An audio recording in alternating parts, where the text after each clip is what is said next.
This is Greg Gilbert, host of Python's Paradise and co-producer on 13 Fanboy, Victim No More, and various other films.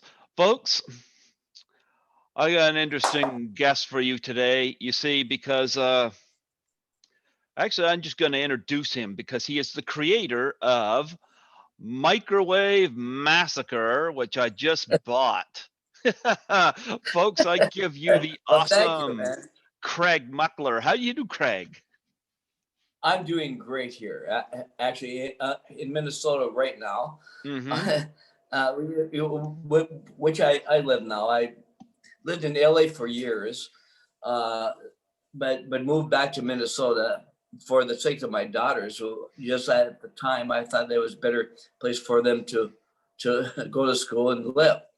But now that I'm back, here we're making movies again, uh, which I am. I moved actually from Minnesota back in the late '70s after graduating college, and moved out within 6 years. I produced two of the top cult films of the world and a TV show, and I stuttered on it. So it's been a crazy journey my whole life to where I get here now, and Absolutely. yeah. Well, you know what? It's interesting because I'm going to get here so I can see your IMDb here. It's interesting because I did not until recently even know who you were. You were on my friends list, and I'm assuming you must have hit me up on Facebook through James Balsamo because we are in a No, number of his films. you're right. I didn't know because I get hit up all the time by people asking me to support their films, and you didn't do that, but I get it a lot. And sometimes I feel I wish people would realize that I'm not rich. I'm a cleaner. I'm an essential worker. I think Yeah, no, people see I think people see me on this podcast and think he's talking to all these celebrities. He must be well off. Well, I can pay my bills, but I think some uh, of these people that we are all asking do. me to support their films think that I live in a mansion, and that's not true. Right now, I'm living in a one-bedroom apartment, my kitchen in the background, got a bathroom. That's about it. It's just, I'm just Well, waiting for. believe it or not, a lot of us are in the same boat. I mean, I've Hmm. come up and down since the '70s, Yeah. late '70s. Movie. I mean, face it. When I was born and raised in northern Minnesota, God, in northern Minnesota, no one gave me a chance to do anything. I got to tell you, um, as a kid growing up, I had a cabin on Lake Vermilion, one of the most beautiful lakes in the world on northern Minnesota. But I was born and raised with a stutter, and Yeah. I was held back twice. But I went to studies at the university, and they said, "Well, actually, Mrs. Muckler, your son actually is in some ways brilliant.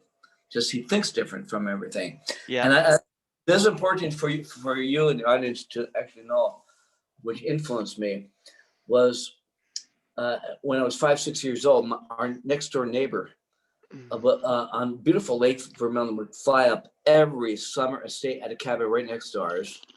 The Busbys, the vice president of like I think it was like Time magazine, right? Lives in Newport Beach, California, and I started stuttering early age. I was bullied as a kid, held back, as I told you. Bullied, kids can be mean, No, but same here. Yep. and my next door neighbor would come over.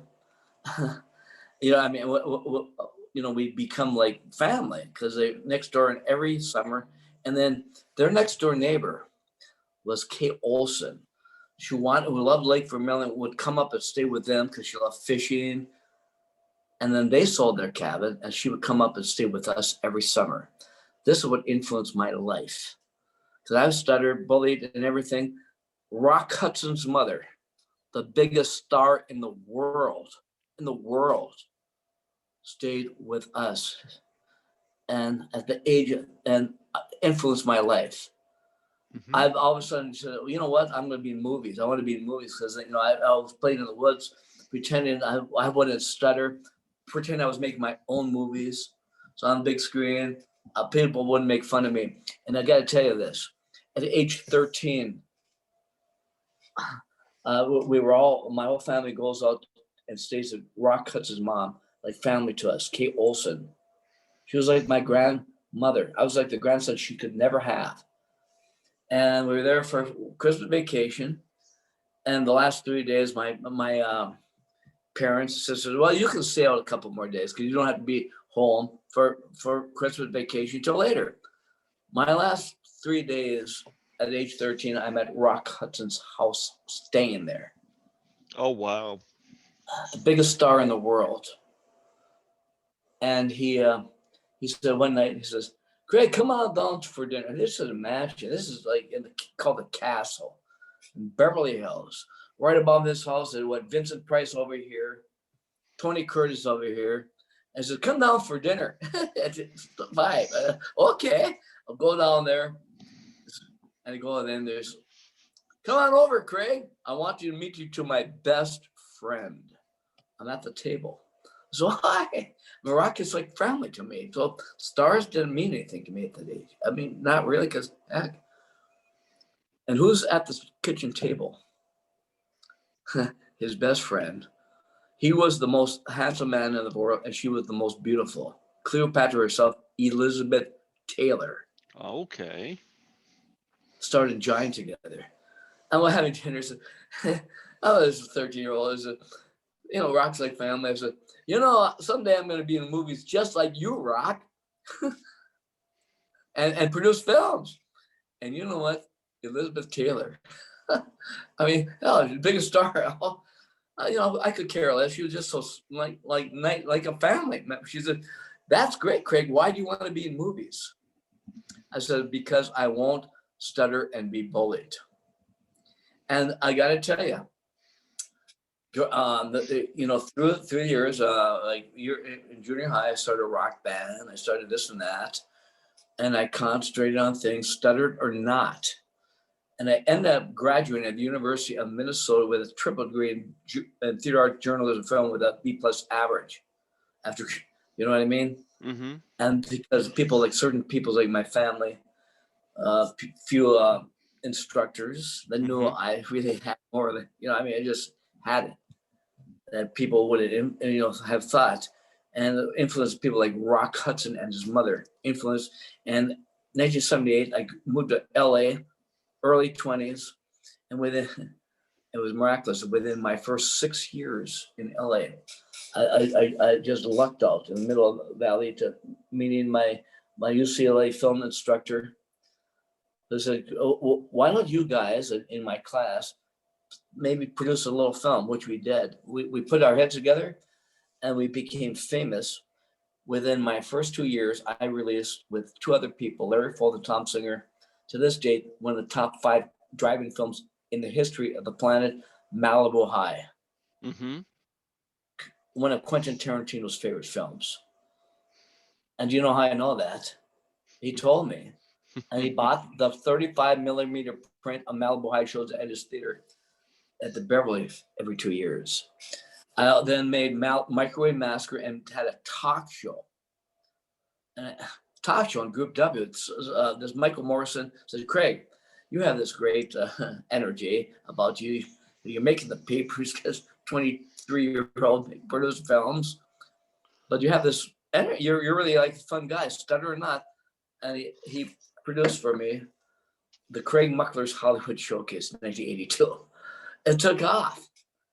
And public access or not, it's one of the top. It was the number one public access show on Group W in LA.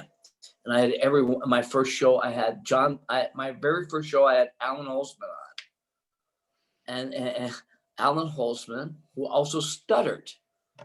Alan Holtzman. And we became friends. I said, Craig, I just directed Roger Corman, Forbidden World. Mm-hmm. You guys stuttered. Can I come on your show? I said, well, yeah, man. I can't go on this show. That following Friday, Forbidden World opens worldwide. Roger Corman produced it.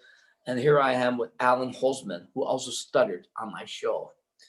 And Roger Corman actually made sure he sent the trailer of Forbidden World to my show.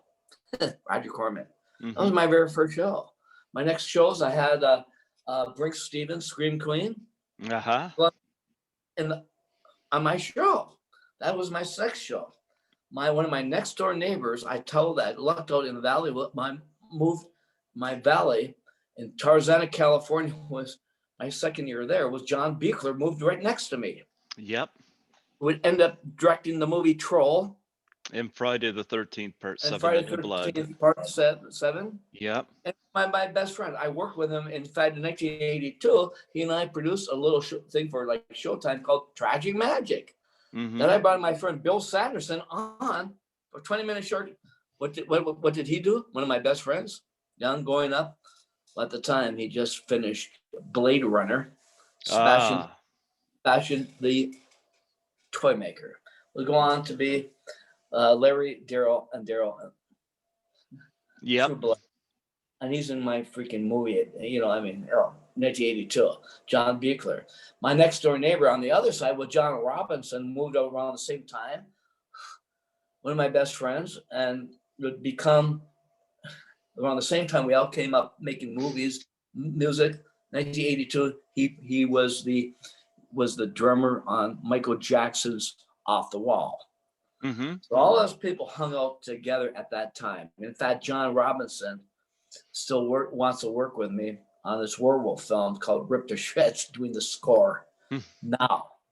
I mean, all this has come around and it's been the craziest ever.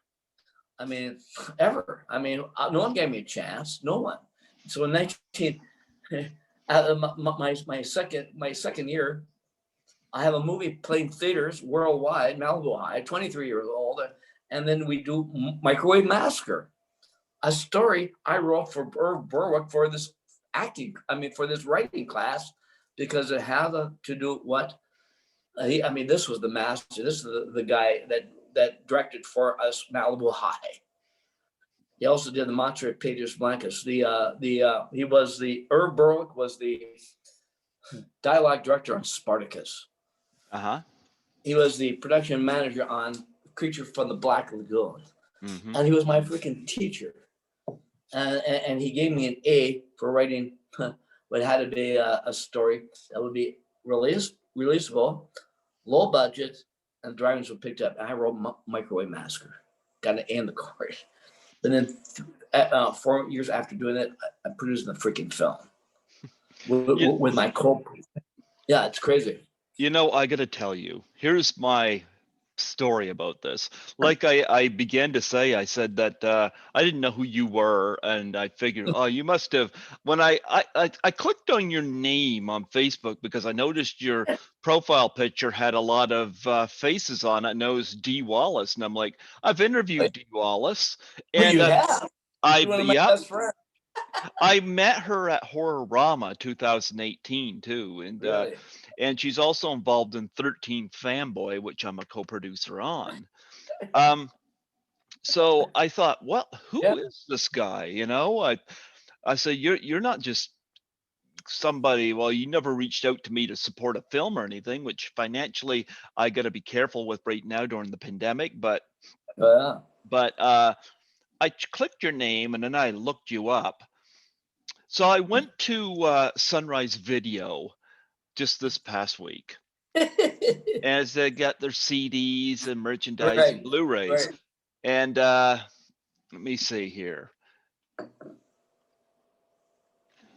Oh, where is it? I went in there and I bought Punch Drunk Love, which is one of I think it's the greatest. Well, it's the greatest thing I've seen out of Adam Sandler. It proves that he can act.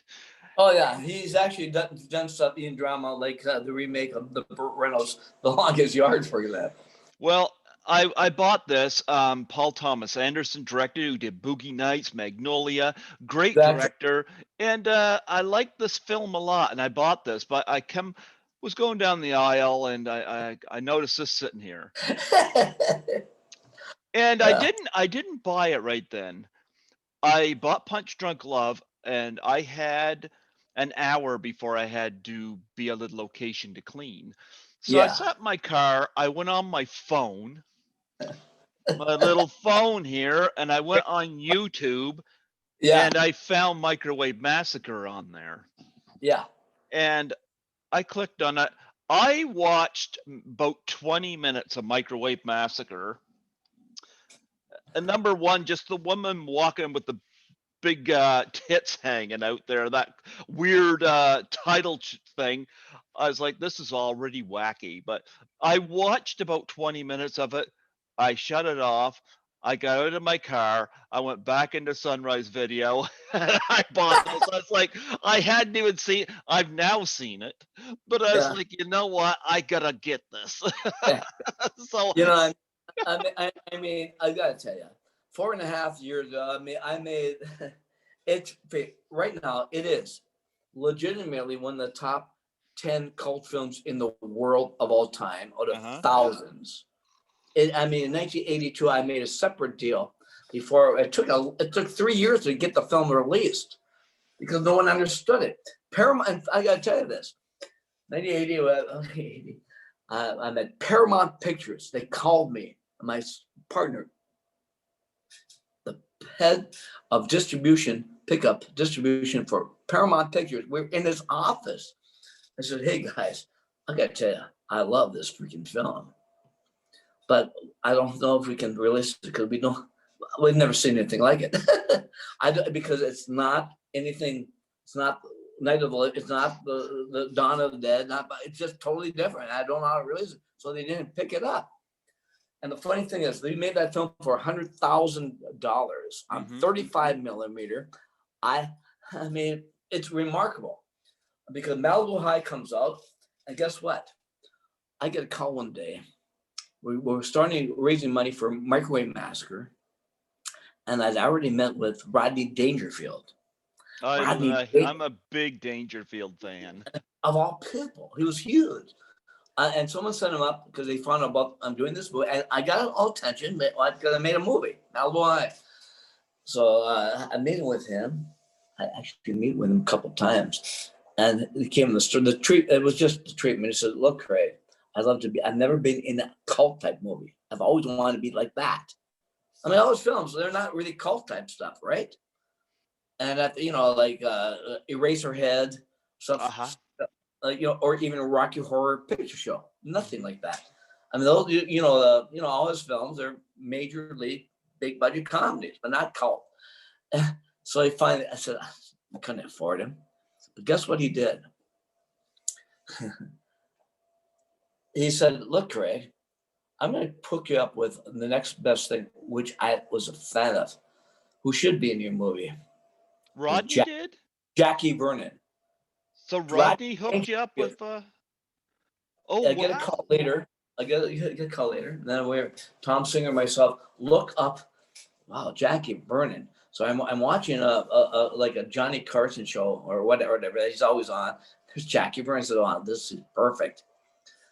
So Rodney Dangerfield actually got in touch with his manager, and next week we're meeting with Jackie Vernon, one of the top stand-up comics in the world, period. David Letterman's best friend. He was always on it. So God, that's freaking perfect. And then we're meeting with him and his manager. We signed up, low budget film, $100,000. And it's okay to say this now. We gave a check for $8,000, and points in the film. That was it, and it was miraculous. All these years later, in fact, I'm at a horror convention. I go to horror conventions at Cinema Wasteland. I remember this because Joe Sholin's in my movie, right? Joe Sholin, Phantom Opera. She's in my movie, right? A Taboo Identity, right? Oh yes, you got a lot of signatures on that. Yeah, that's Jill there, but that's her in my movie. That's her. Kate Parker, sorry. Yeah. And she, where I noticed it, way back. But funny thing is, Brad, she was right next to me, and she said, Craig, sometimes you have more people than I do. for Michael A. Massacre. So I tell this story because Joe Schoen, as it turns out, was in a movie called Chiller in 1984 with Wes Craven. And this is just a part of the history of how this thing evolved. Wow, young pup, yeah, making this film. I get my Donald Eaton, my production manager on Malibu High, set us up. He says, "Look, Craig, you're going to have a studio." Well, how can you do a studio? How we can't afford it. So I have the best next thing. How about this? Come to me tomorrow. This friend of mine has a big house. He's selling the house, and you can use it as a studio for everything, which we use 60% of it as our studio. It's the doctor's office, the interior for Jackie Byrne, his wife's house. We go to the door, go knock on the door in the valley, and who opens the door? And I'm going to give him a check for $1,000. Mickey Dolenz of the Monkees. Yep. And do you know what I told him? After we were showing him around, this, and I give him a check, cool as heck.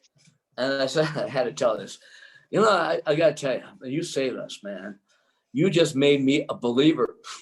Remember the song? Yep. I'm a believer. I told him, and he laughed. But I mean, but also what happened, I got a call from this friend of mine. Says, "Do you need an art director, right?" I said, "Yeah." So I'm gonna set you up with my friend tomorrow night at a bar because he can save your butt with his art director. So on the next night, I'm going to a bar somewhere in the valley. And do you know who for the next like 3 hours I'm having drinks with and talking about using his art director was Wes Craven himself. Are you kidding me? Yeah. I had Malibu High. He says, "Look, Craig, super nice guy." Says, "Microwave Massacre, for your 100,000, you need my guy. And I'll set him up with you." He saved my ass on The Hills Have Eyes. He's art director for The Hills Have Eyes. But he says, "Craig, he's really famous for what? Probably the greatest art director of all time for the Texas Chainsaw Massacre." Oh, wow. So next thing you know, within months, I put together Microwave Massacre with Jackie Byrne, and one of the top stand-up comics in the world. Because of Wes Craven, I got Robert Burns, Paris Match, because of Texas Chainsaw Massacre, named him the number one horror art director of all time. All time. He also, after my film, did The Howling. And I set him up. I love The Howling, yeah. I set him up. You know, I'm friends with Wes Craven. You know, I mean, you know, Mick Garris? Yep. I knew Mick Garris. I'm so good friends with him. And I remember the time I was talking to people at AFCO, because I'm friends with John Beekler, right? And different people. And I actually was the one that submitted, that talked, because I was friends with Dee Wallace. And I was responsible getting Robert Burns for Joe Dante's The Howling. I was helped responsible on that. Now, Dee Wallace. In fact, I went to the cast crew screening of it. Who did I sit next to? Dee Wallace. And who's in there? Robert Burns. I mean, this is no lie. I mean, Mick Garris. Mick Garris is. I mean, I knew him since 1980 when he worked with AFCO Embassy. I had a script called. I wanted him. He loved the script, but it never happened. Called Grandma. And anyway, it never happened. So this is all this stuff that surrounded what happened because of Microwave Massacre. And I never would have thought this freaking film, all these friends at the time, we filmed the film, 1980 was finally finished. We had to go re-edit it, this and that. Paramount Pictures rejected just because whatever.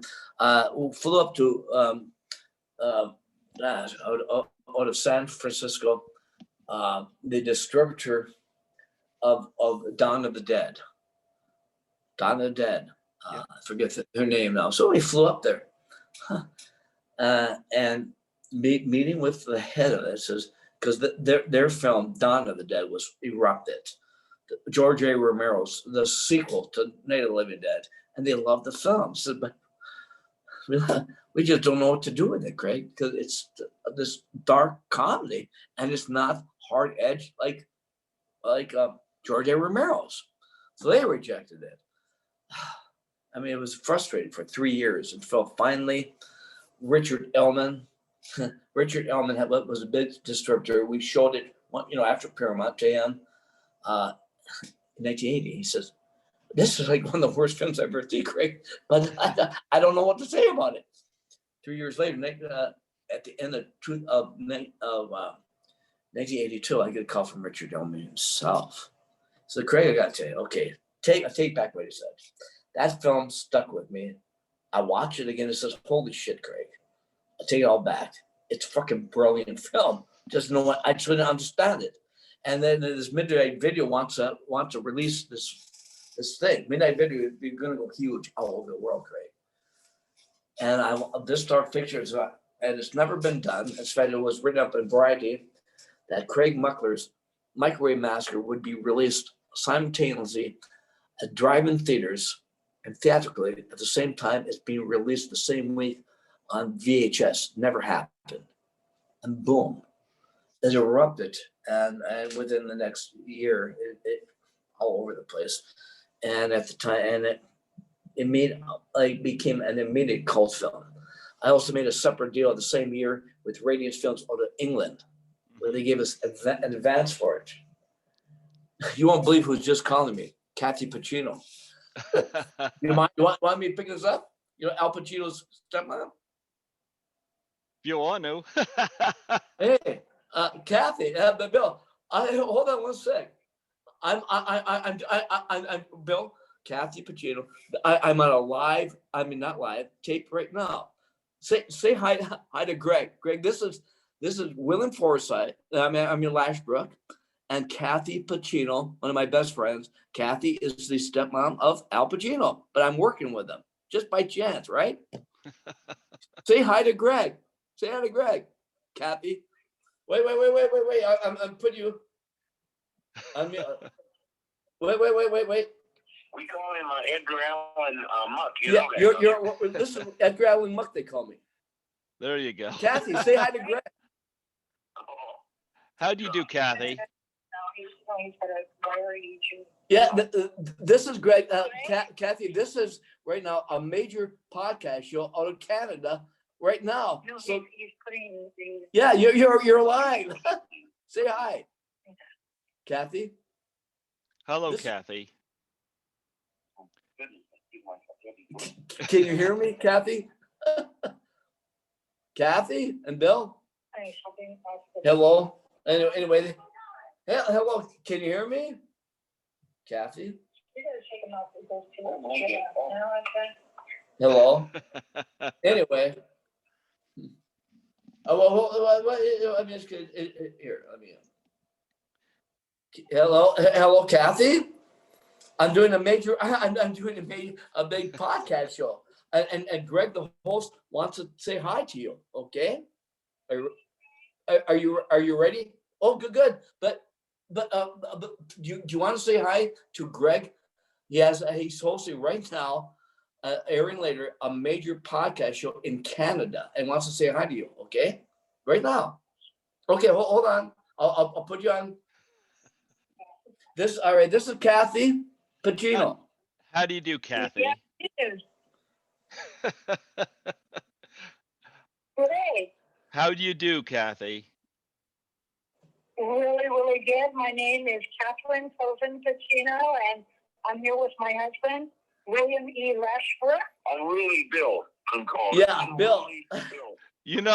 This is a really interesting coincidence because my Blu-ray for cruising just arrived this morning.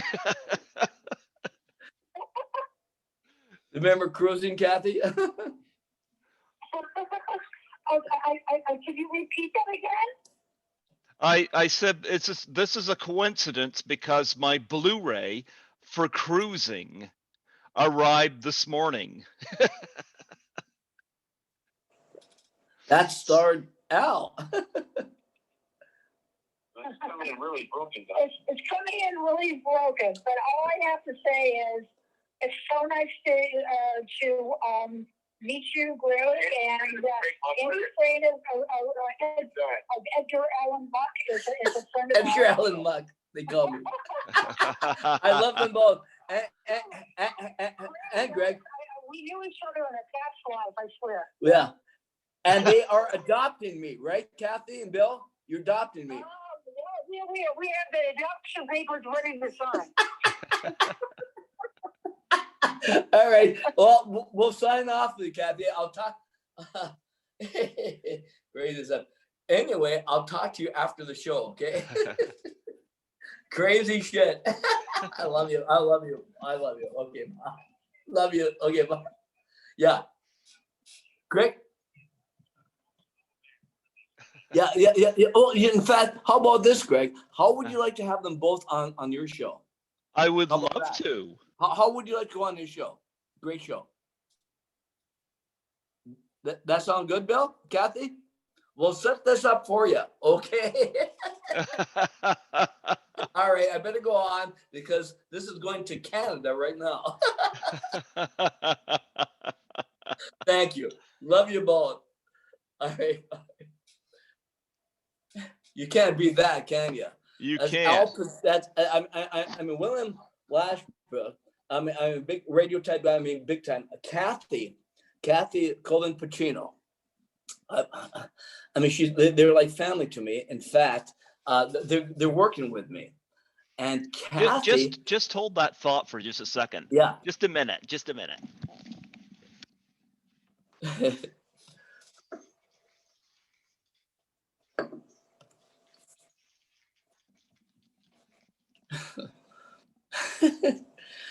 This just arrived this morning. It's not even out of its package yet.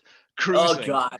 It just arrived at my door this morning. So how interesting is that? I bet you were not expecting that. You were Yeah, not. I like Al Pacino. Al Pacino's a pretty best. cool guy. Yeah. I'm a bottom line. I met see Kathy Colvin Pacino. Really, we have a lot in common. As it turns out, when she came up hot, she was socialite. She was married to her first marriage was to a major league record producer manager that actually produced and managed Ray Parker Jr. Yep. Ghostbusters. That's it. And we have a lot in common. Then later on, as luck would have, she would marry Al Pacino's father, Sal Pacino, 10 years until he passed away in 2005. In fact, one of the things is she helped. I think they had issues between father and son, and she kind of corrected that. So when after they were true father and son again, and they became very close as a direct result of that. Kathy Pacino and Colvin Pacino and Al. And here's what happens. For 10 years that they were married, and they used to be invited, like when they go visit San Francisco, stay at the mansion of Francis Ford Coppola. Mm-hmm. Now here's what I mean. This is my whole life. I'm writing a book now, called CM Celebrity Magnet, from stutterer to talk show host. Yep. And in fact, I'm in the #1 best-selling book of 2 years ago. I'm in this book. Rock Hudson. I'm by Mark Griffin. All That Heaven Allows. I'm in the book. Isn't that awesome? And they're making a movie about it from Universal Pictures, and my character as a 17-year-old might be in the freaking movie by Universal.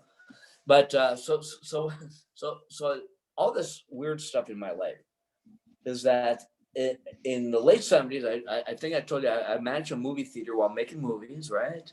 And I started making a movie at Heart of the Valley, and when I started making Malibu High, I still was working at this movie theater, taking tickets, right? I was the manager, and the owner always said, "Look, Craig, people in the Heart of the Valley, people are going to use other people's Academy passes to get in for free. Academy Award passes, right? So make sure you get their IDs, make sure it's really them, right?" Mm-hmm. So anyway, one night I get this couple comes into the theater, and it says, they show us an Academy pass to get into I still remember it. movie called Heroes with Henry Winkler and Sally Field. Uh-huh. They come in and I said, I'm sorry, I have to show you. You have to show me your ID. Make sure it's you. And the guy said, you don't know who I am? And his wife slaps him. He says, why would he know who you are? So I show him. He says, oh my God, pleasure to meet you, Mr. Coppola. It's Carmine Coppola, the father, the great composer, Academy Award nominated composer, Godfather 2, the father of Francis Ford Coppola. Mm-hmm. Why? So, well, I'm sorry. Geez, glad to meet you. I'm a filmmaker. I'm going to make my first movie. So really? Anyway, well, yeah. I said, well, God, let's be in touch. So, okay, they go up to the movie, Heroes, right? Mm-hmm. Valley Field. They come out 20 minutes later, said, we can't stand the movie. So, well, really, why? I mean, just talking to me. No one else in the theater. I says, well, because my granddaughter,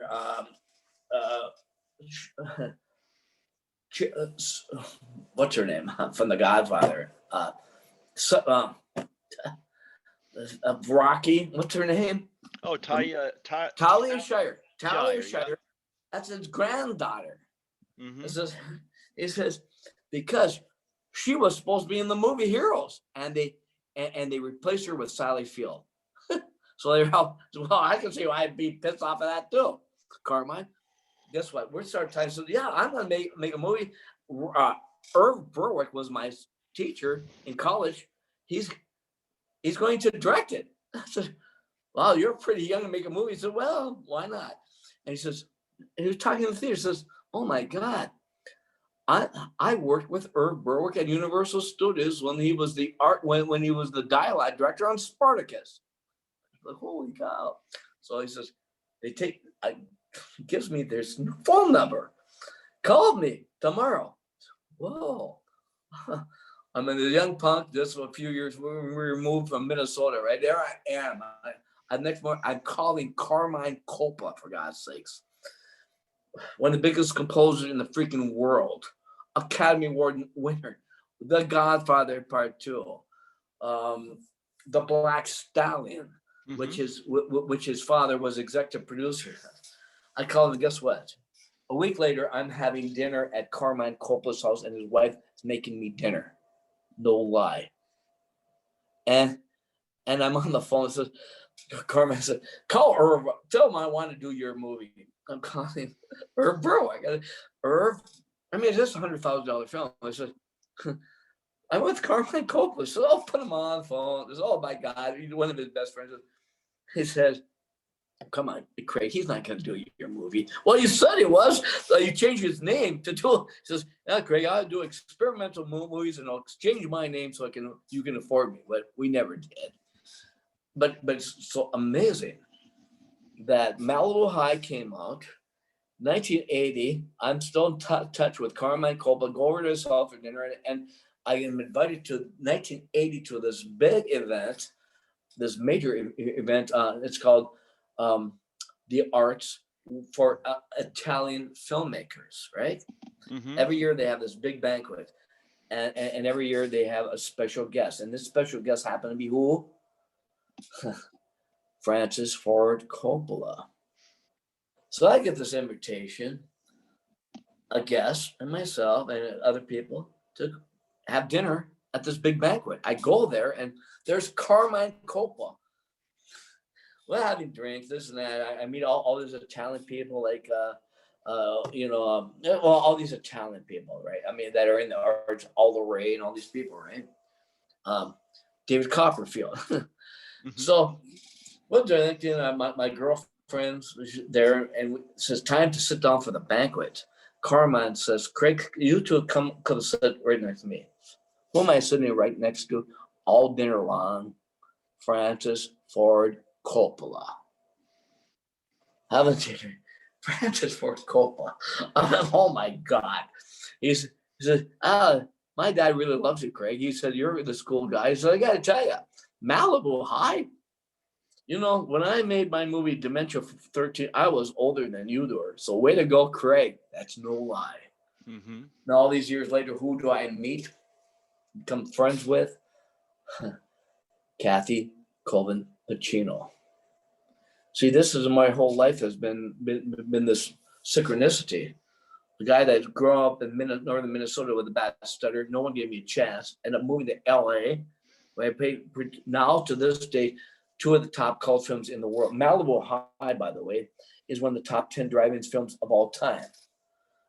I'm in the whole film. 3 of us made the thing. Crown International picked it up. We did get screwed in some of the profits, but still, film 100 worldwide would make over $10 million in its day. And it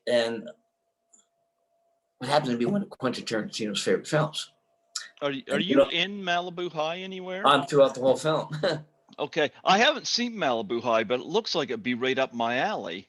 It's like 3 years ago, or 2.5 years ago, it was released through Vinegar Syndrome on Blu-ray. Okay, I'm gonna look into that. Blu-ray.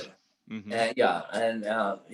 I'm predominantly as I'm the production coordinator, but 3 of us as produced this film. In fact, so way back when, I knew everyone. We were all us young people grew up from the late 70s into the 80s, all became friends of each other because we all just came from all over the country, like Dee Wallace, right? Mm-hmm. Dee Wallace, I would imagine this movie theater, and who comes in 1978 with her and her husband, Christopher Stone, Dee Wallace. Mm-hmm. Dee Wallace. I said, well, I said, wow, you were in The Hills Have Eyes. I said, oh, yes. We became friends. I'd let them in for free all the time, right? Why not? We became friends enough that I still remember this. She comes up, we'd go out for margaritas for her and her husband. She says, and then of course later we began because through Wes Craven, right?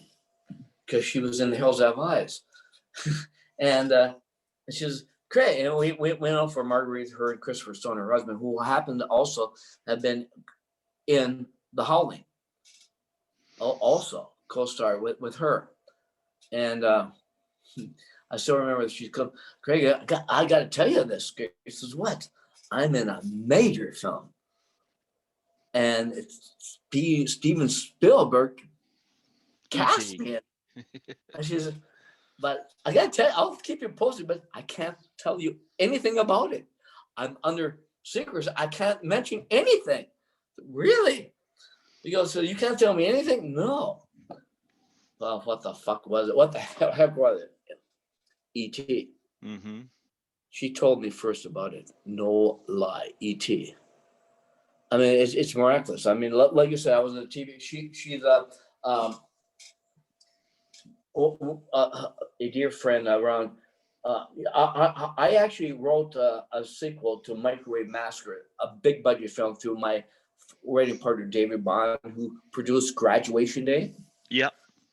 Who was also the vice president of Crown International for 5 years for Mark Tenzer. He and I wrote that and another Ripped to Shreds film, right? So I get a call from like 6 years ago, the script from Jefferson Richardson, good friend of mine, who was the executive producer for years for Sony Pictures, mind you. He produced Get Carter, Daddy Day Cab or whatever. And then he said, I want to do the budget for Microwave. Don't go now. It's a brilliant script. It's a brilliant script.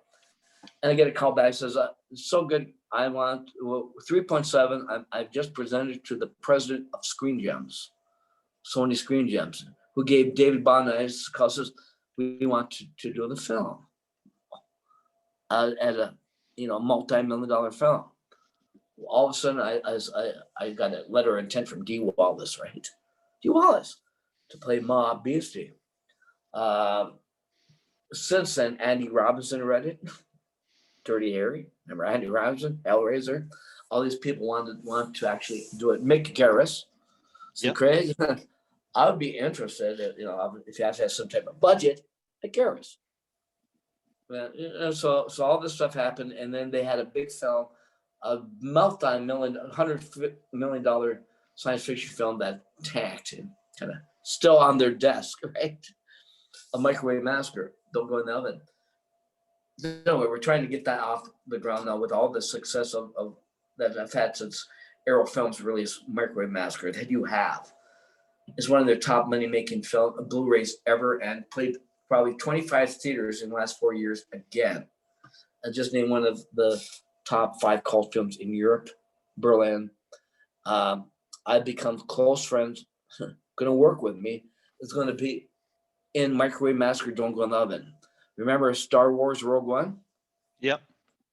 Spencer Wilding, Darth Vader, just named last year in Las Vegas as he was named the #1 Darth Vader actor of all time by all the Star Wars fans because of that. Remember the Wolfman? Mm-hmm. The big mud, Anthony Hopkins? Mm-hmm. He's the Wolfman. He's Rick Baker's #1. Whenever Rick Baker does something, he wants the monster to be who? Spencer Wilding. One of my best friends is going to be in Microwave Massacre, Don't Go in the Oven. He's going to be also working with James Balsamo, if he's there, on a film we're doing right now, Mark and Clark, that we are co-producing. We've shot 40% of it. We shoot the rest of it when things open up in LA, of which we already have who in the film? Eric Roberts, Elijah Roberts, Joe Estevez in this freaking film that James Balsamo. James Balsamo and I have worked 8 films together. We've done 9. Yep. I've done 9 with James. 9 films. Yeah. Well, Crazy. My footage is being watched on a TV by Eric Roberts, and It Wants Blood. I know we're both credited in that. I'm in Killer Waves 2, which you're in. Catch of the Day 2. Balsamo Beach, Fight Schools 2. So we're both in 5 together. Killer Waves 2. Yeah, I haven't seen that one yet. Nope. Yeah. And this is the other one coming out this summer that I'm also a producer and in it is for James Balsamo. Fight School 2. Yeah. How about that? Yeah. I mean, I want to show you this. I've had 3 films released this year. I've been working with Dustin Ferguson, Major League filmmaker, and I'm in his film right now. People can rent it right now. It's the #1 feature documentary released on Halloween. Stale Popcorn and Sticky Floors. It's a feature documentary. Look who's in it. I'm featured in it as some of the top cult film producers, makers, actors of the 80s. And I'm right there with Brink Stevens and John Russo. I've met John Russo at Horrorama 2017. He is the original writer and producer of Night of the Living Dead. Yeah, I've got to get him on here at some point. Yeah. And of course, I'm very proud of this one. I helped create it and produced.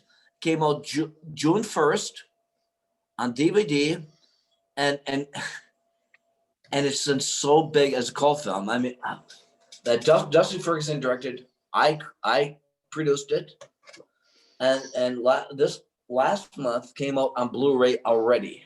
No lie, already on Blu-ray. It's amazing to have this film and also that this film out right now that James Balsamo and I and you can look. I mean, there I'm on the back. I mean, talking all about me, right? Which has done so. I mean, I had 2 major cult films out immediately. I mean, they're already cult films, and Mind Menders 2 came out in July 1st, and it's done so well. It's already been picked up by Turner Classic Movies, their website, for sale, and Walmart.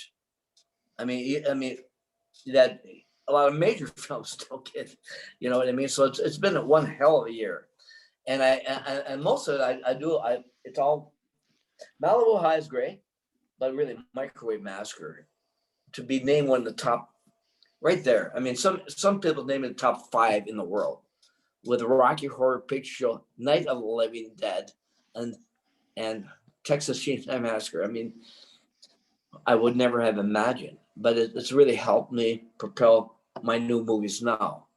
Yeah. And Rip to Shreds, a major film we try to get off the ground. I mean, like I said, Bruce Davison calls me from the set of Insidious 4. There you go. Bruce Davison starred in the original Willard. Yep. I mean, when that film came out and made him a superstar, when that film came out, it would be today's equivalent. There's A films with Ernest Borgnine equivalent of making 200 million now. That's how big it was, and he become a superstar. Would be Academy Award nominated for Bruce Davison for a longtime companion, the senator on the X-Men. And for him to call me, he said, Craig, I want to be in your film. I want to play the mad scientist. It's a brilliant script. David Bond and myself co-wrote. He produced Graduation Day, Beyond Evil. And for him to say, it's the best script of its kind since he read Willard. Whoa. And I still blame it. I mean, all in my early days, making film like Microwave Massacre. 1993, I made a film called The Flesh Merchant with Mike Tristano. I helped produce this film, The Flesh Merchant. Okay. This little $40,000 film made straight for video in the early days of the straight video film. Joe Estevez, Don Stroud, Michelle Bauer, and Neil Delamy in it. I mean, Don Stroud. I mean, are you kidding me? Mike Hammer co-starred with Stacy Keach, and he's in our little film. So people we've always been. I mean, like I said, I do a taboo identity for God's sakes. I directed this film. It's a Kay Parker story. Play theaters. In fact, 3 years ago, next month, I had the world premiere in Minneapolis. I flew Joe Schulman back. It's Kay Parker's story. Uh-huh. I mean, it's miraculous. Kay Parker, #1 adult film star in the world in the 80s, and transformed herself into a #1 metaphysical counselor therapist, helping people with major mental issues. It's her story. It's a miraculous story. And for me to get out of retirement, Joe Schulman, remember? Phantom of the Opera, Robert Heinlein. I got a great voice. I said, Joe, do you want to be in this? I said, yes. So she, got her for David W. Wall and myself, one of the top sexual theorists in the world, and we made this miraculous film. I'm working on the Blu-ray now, by the way, too. I'm in the director's cut to get it going, and we plan on doing another follow-up. We're doing it right now called "Speaking Through the Silence," working with David Wall's sexual theory, from everything from why people their sexual inherent, why they're sexually oriented, to prostitution, to human trafficking. The whole thing. I even have interest now from. She's listening. I actually have interest from Lori Singer. Okay. She and I became friends, a few years back, because actually through Facebook. But when I did a taboo identity, she even, I think, posted on her site, be sure to watch my friend Craig Muckler's movie, and she had done documentaries in the same sense. So that's another project we are working on, long goal on that. So anyway, it's been interesting in a few years, to say the least. I go to all the horror conventions now, all over the world. Spencer Wilding himself, I'm in his agency called Beast Within Productions out of Kansas City. Stacey Williams co-owns it. Spencer and I at a horror convention became great friends. He says, Craig, your stories are better than anyone's. So he says, I told Stacey, this miraculous, only 45 people in the agency. I was from the Star Wars people, to what's the name, Joe Girard, these people, and I'm in it. And Spencer Wilding personally handpicked me to be in it. He co-owns MS Miraculous. Now we are like brothers. He's going to be in my movies. I mean, you can't beat it. Going to maybe Germany this coming year with Chris Mulkey, Twin Peaks. He's working with me too. And by the way, Chris Mulkey and I co-wrote a couple of years ago a script. I mean, I co-wrote the story. He wrote the script. We plan on doing, hopefully, by the end of this coming year, zombie football that Chris Mulkey and I wrote. Hell, he's one of the biggest actors working constantly. Twin Peaks, right? Mhm. Star Twin Peaks, Cloverfield, The Purge, Rambo, First Blood. The first one shaming Sylvester Stallone, and also was the protagonist in last year's Oscar winner on the basis of sex. Okay. Anyway, he's my film partner also. So when you think of all the people I'm working with, James Balsamo, Dustin Ferguson, the Angry Asian Murder Hornets, Joe Sholden, D. Wallace, Mick Garris. I mean, I'm he always the biggest supporter of mine, Mick Garris. I mean, it's crazy journey up and down, up, and there's a lot of downs still, in this business. Getting screwed out of profits. Oh yeah, that happens. I hear a lot about that. But the people I've met through the years. I mean, one of my best friends.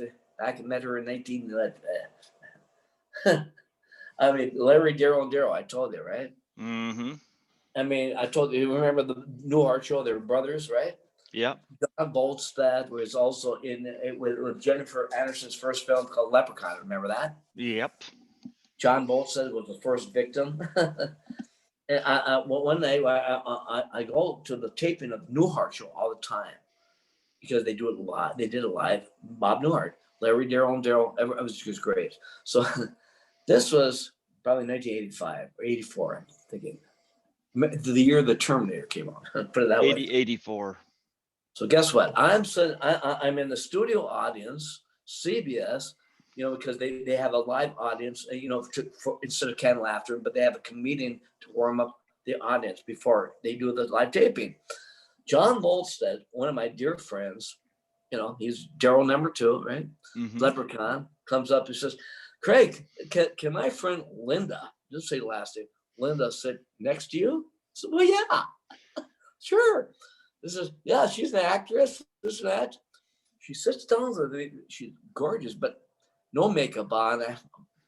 Stupid me. I said, you produced Microwave Massacre? That's like this cool film, Craig. I said, well, yeah. And I said, and John tells me you're an actress.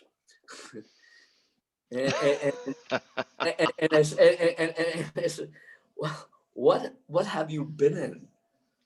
I went from here to like an inch tall because this film she was in, I've only seen twice. And you know what she told me? And I felt like shit. Says, well, she paused it. I'm in The Terminator. Well, the Hamilton. The Terminator. Are you? I was holy shit. I felt like shit. She's don't worry about it. Because I felt embarrassed.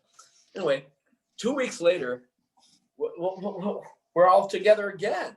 I'm watching the viewer, and then at the end of the show, Bill Sanderson, yep. Larry Gilbert. I mean, he's one of my best friends.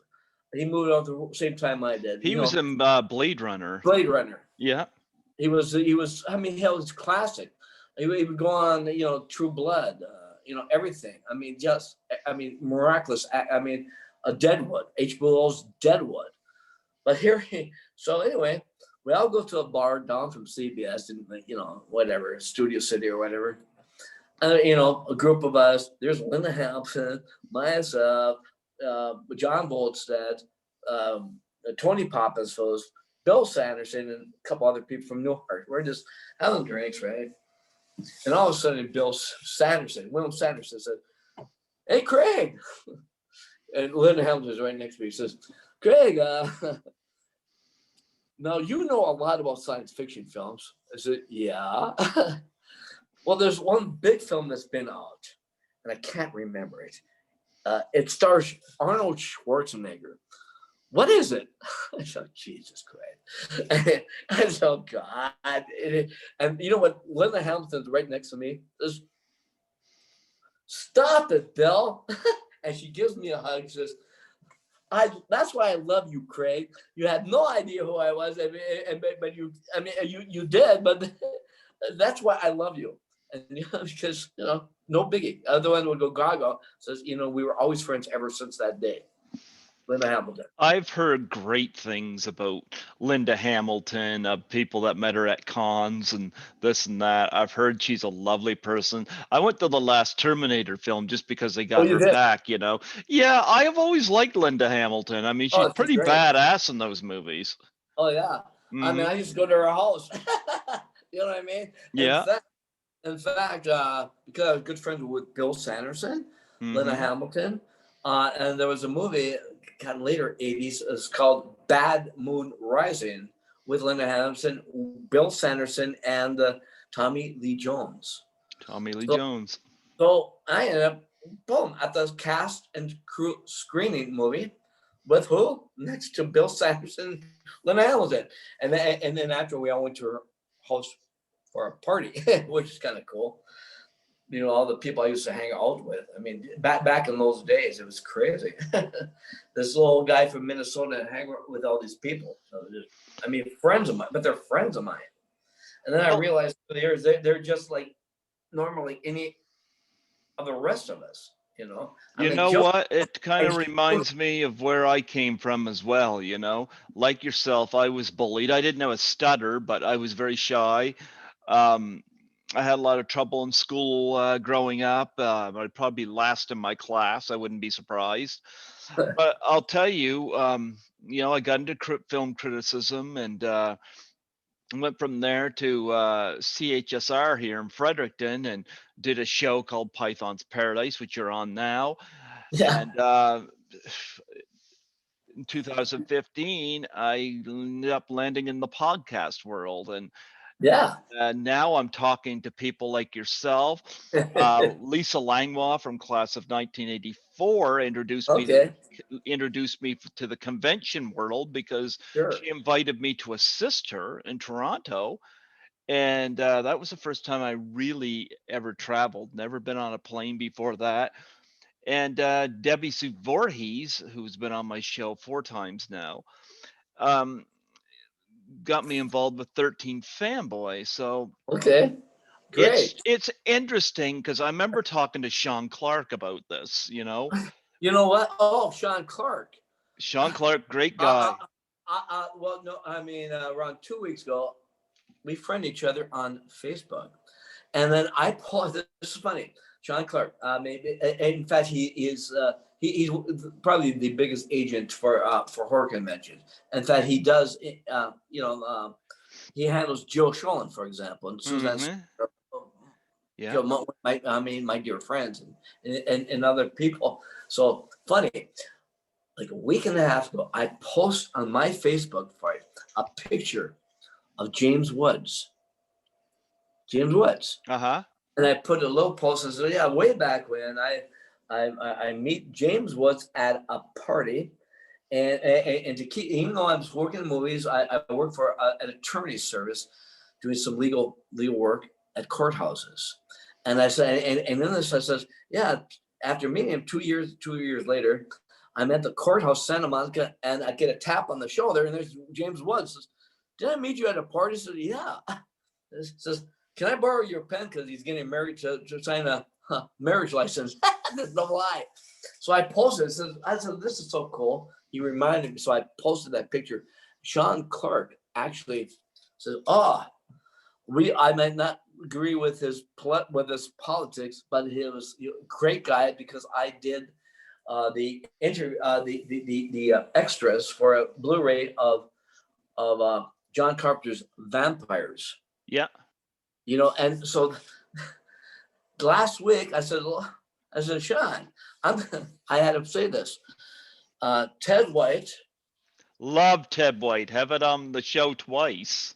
Well, you did. Well, guess what? I told him. I said, look, I'm at a Crypticon, Minnesota, 2014.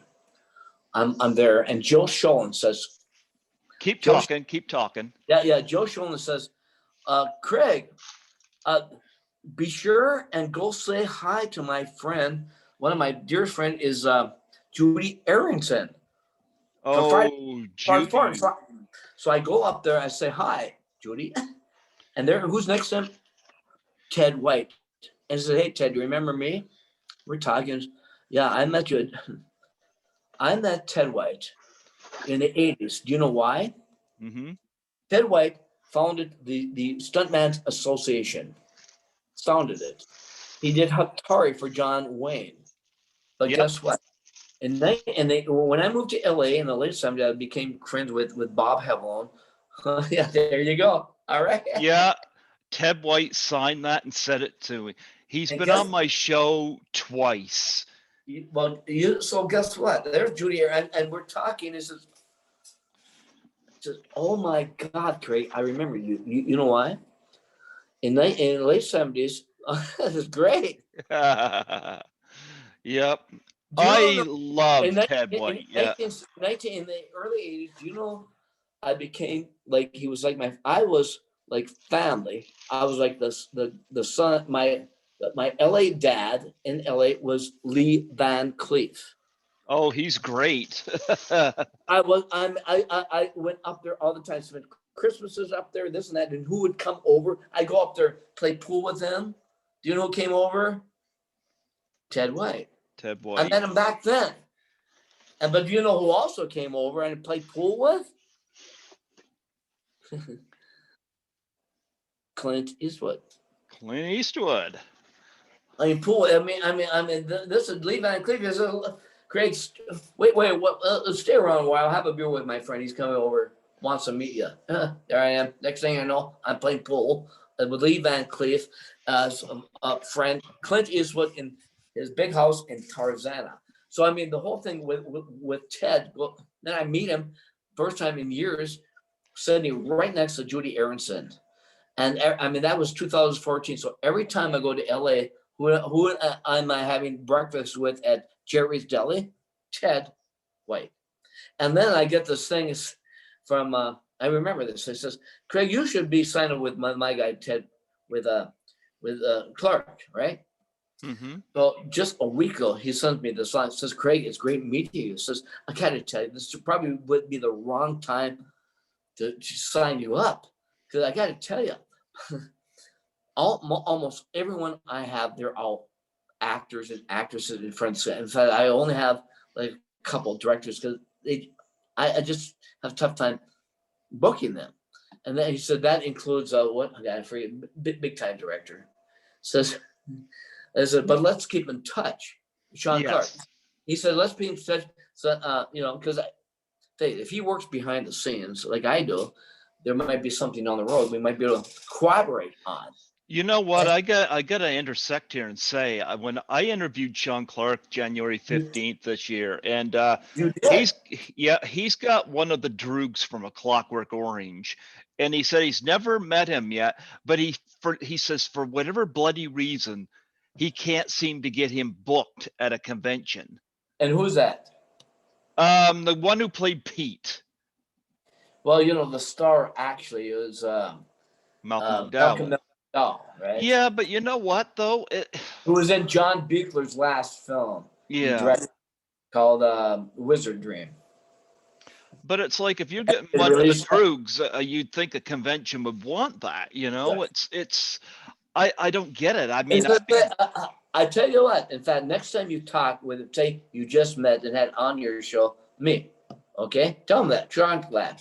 Oh well, I'll tell Sean that. Sure. Yeah, tell him that. For sure. Yeah, I mean, it's kind of cool because definitely, in fact, so you said, I'm sure we'll meet and then we'll get together at one of the cons somewhere. You know what I mean? Yeah. And he seems like a really nice guy, Oh, yeah. Yep. I wanted to interview him because I remember Sean Clark mentioned he used to work at, I think it was a Spencer's Gifts. That's what stood out to me. Where does he live? I don't even know. It must be somewhere in LA somewhere, but it is. Okay, I wasn't sure. But it's weird because he's not one of these guys sitting in a big office in a studio in the middle of Hollywood. He's a regular guy. That fascinates me. I'm right now. Most people are like Mick Garris, right? Yeah. God, I wish you did. Mick Ayers. It would be 3 years ago next month, or actually March. My movie, A Taboo Identity, right? We had the world premiere in Minneapolis. It would have been 3 years ago, not this coming month. And I flew Joe Sholin back for it, in fact. Kay Parker had the flu, so couldn't. So then the following month, we had my movie, A Taboo Identity, played 3 Lemley theaters in Los Angeles. I got it there. Mm-hmm. So cool. There I am on Beverly Hills. My movie's playing there, and then Pasadena, and North Hollywood. And then that same week, I had a big signing with Kay Parker at Dark Delicacies. Yep. I'm there. This is the second time ever. Microwave Massacre a few years ago. I was there with Adrienne King for her movie. I like it. About Paul, Tales of Paul. And who shows up? By the way, I just got to tell you, who shows up? I'm in Dark Galaxies. Mike Tristano, who I work with, the number 1 armor effects guy in the world. We did The Flesh Merchant.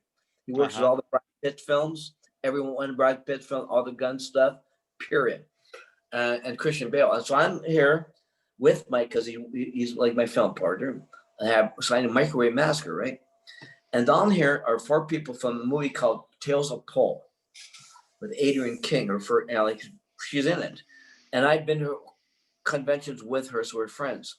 So who comes in to support me is John Buechler, Ted White comes with Stryker, the what's his name? It's Stryker, who was also Jason in another movie, right? I get them all mixed up. Michael Myers. Anyway, they come in, and do you know who comes up with them to support me? Tony Todd. Tony Todd, and Candyman. So next thing, I'm surrounded with Adrienne King. We have a group picture of Adrienne King, myself, Mike Tristano, Ted White, and Tony Todd together. I mean, it's miraculous. So then I had the signing at Dark Delicacies just a few years ago. Taboo Identity. Joe Sholin, she couldn't make it, but Kay and I, and who came to support me? Dwayne Whitaker. Mm-hmm. Pulp Fiction. Pulp Remember Fiction. Dwayne? Yep. I've interviewed the Gimp from Pulp Fiction. Well, guess what? Dwayne Whitaker is one of my best friends. He was the store owner that hits him in the head and brings him downstairs. That's Dwayne Whitaker. Yeah, I know who he is. Yep. Well, I get a call from him. He did a film called Eddie Presley, that directed by Jeff Burr, who did the Stepfather Part 2. Joe Sholin, my friend, was in the part 1. He directed Part 2. So Dwayne Whitaker gives me a call. So guess what? Greg says what? Well, seeing that I'm in Pulp Fiction, now mind you, I did meet Quentin Tarantino, I think, through Dwayne Whitaker. Obviously, Malibu High. He all owns Malibu High. The 35 millimeter print. He says, yeah, Quentin Tarantino gave me a check for $40,000 to write the screenplay for Dust to Dawn Part 2, which he did. Yep. $6 million film. He said, well, Dwayne was pretty sharp. He wrote him the co-starring part. Remember Dust to Dawn Part 2? That's Dwayne Whitaker. He showed up in my signing. I'm working with Lou Pizarro, Operation Repo. He's going to be working with me directly in front of the camera and co-producing my TV show coming on this year. Craig Muckler's Hollywood Showcase returns. I'm already doing that. I might as well bring that up. We've shot already 40 interviews. I've already interviewed Andy Robinson, Sherry Wilson, all these people. One of my best friends is Jim Winburn, the original Michael Myers, him. They just had Michael Myers Day Halloween in Las Vegas. Michael Myers, Jim Winburn Day. I interviewed him and all this stuff. So I might as well promote my show. The Hollywood Showcase is coming back with Craig Muckler. Bob Cummings is my co-host. Also, my co-star in Mark and Clark, Mind Melders. He's with it, and so it's coming back. I hope for either True TV maybe, or my manager is Joel Williamson, the Williamson Agency. I mean, all these movies I'm working with, Justin Ferguson, he's the top notch. And he's already met with NBC on my behalf. Get my show with NBC this coming year. I had the #1 show on Group W until the 1990. It was so big. It was public access, but it had sponsor. I had Ann Robinson on my freaking show. Mm-hmm. War of the Worlds. Joe Sholin was on my show with Bo Svensson, 1985. Bo Svensson. 3 years later, I introduced them. 3 years later, they're co-starring together in Curse to the Bite. Remember that movie? Joe Sholin? I mean, it's just Ann Robinson. I had Rufus, Shaka Khan on. I had Harv Presnell, Fargo on. I had, all this Charles Napier, Napier. Yeah. My God. He was in the Blues Brothers. But oh boy, are you kidding me? I had, all these people, Aldo Ray. I mean, Aldo freaking Ray was on my show. And I remember he showed up in the morning, like he was half blitzed. So we had to wait an hour and have to put him sober up. And then we're talking about all his glory days, all the war films he was in. He said, "Hey, great being on your show, Craig. I was just fantastic." The Green Beret, remember he starred in it with John Wayne. All these freaking films. I mean, the ones with Hepburn Tracy, right? Mm-hmm. In it. But I mean, to have him on my show and then realize what does Quentin Tarantino have in common, right? Remember Brad Pitt and Glorious Bastards? Yep. As you know, Quentin Tarantino loves old stuff and brings back people because he loves them. Look who he brings back in all his films. I mean, Mm-hmm. Rod Taylor and Inglourious Bastards. All these people. But who was the Brad Pitt character's name? Aldo Ray. Yep. I mean, why? And then I had him on my show. In fact, I was friends with him so much so that Robert Burns, I told you, Robert Burns, the #1 art director in the world, calls me. Says, "Craig, you're friends with Aldo Ray. I'm doing my first film I'm directing called Mad Dog." Robert Burns. Can you get me in touch with Aldo Ray? Boom. A week later, he cast him in his movie Mad Dog, Aldo Ray. So, I mean, it's this connection to everyone that we know. 1986, I got to tell you, 1983, Microwave Massacre came out through Vistar International. And I get a call later on, Mm-hmm. I don't forget what, 80, 85, 86, says they want to meet me at Vestron Pictures. Yep. They're dancing, right? They said, Microwave Massacre erupted, and you're really cool, Craig. They said, maybe you can do a film for them, because I'll be supporting it, Craig, because I work directly with Vestron now. I said, okay, how about this? I just read a book a novella called The Mist by Stephen King. How about that? I read my mom said, "Oh, this would be a great Stephen King to shoot up in northern Minnesota.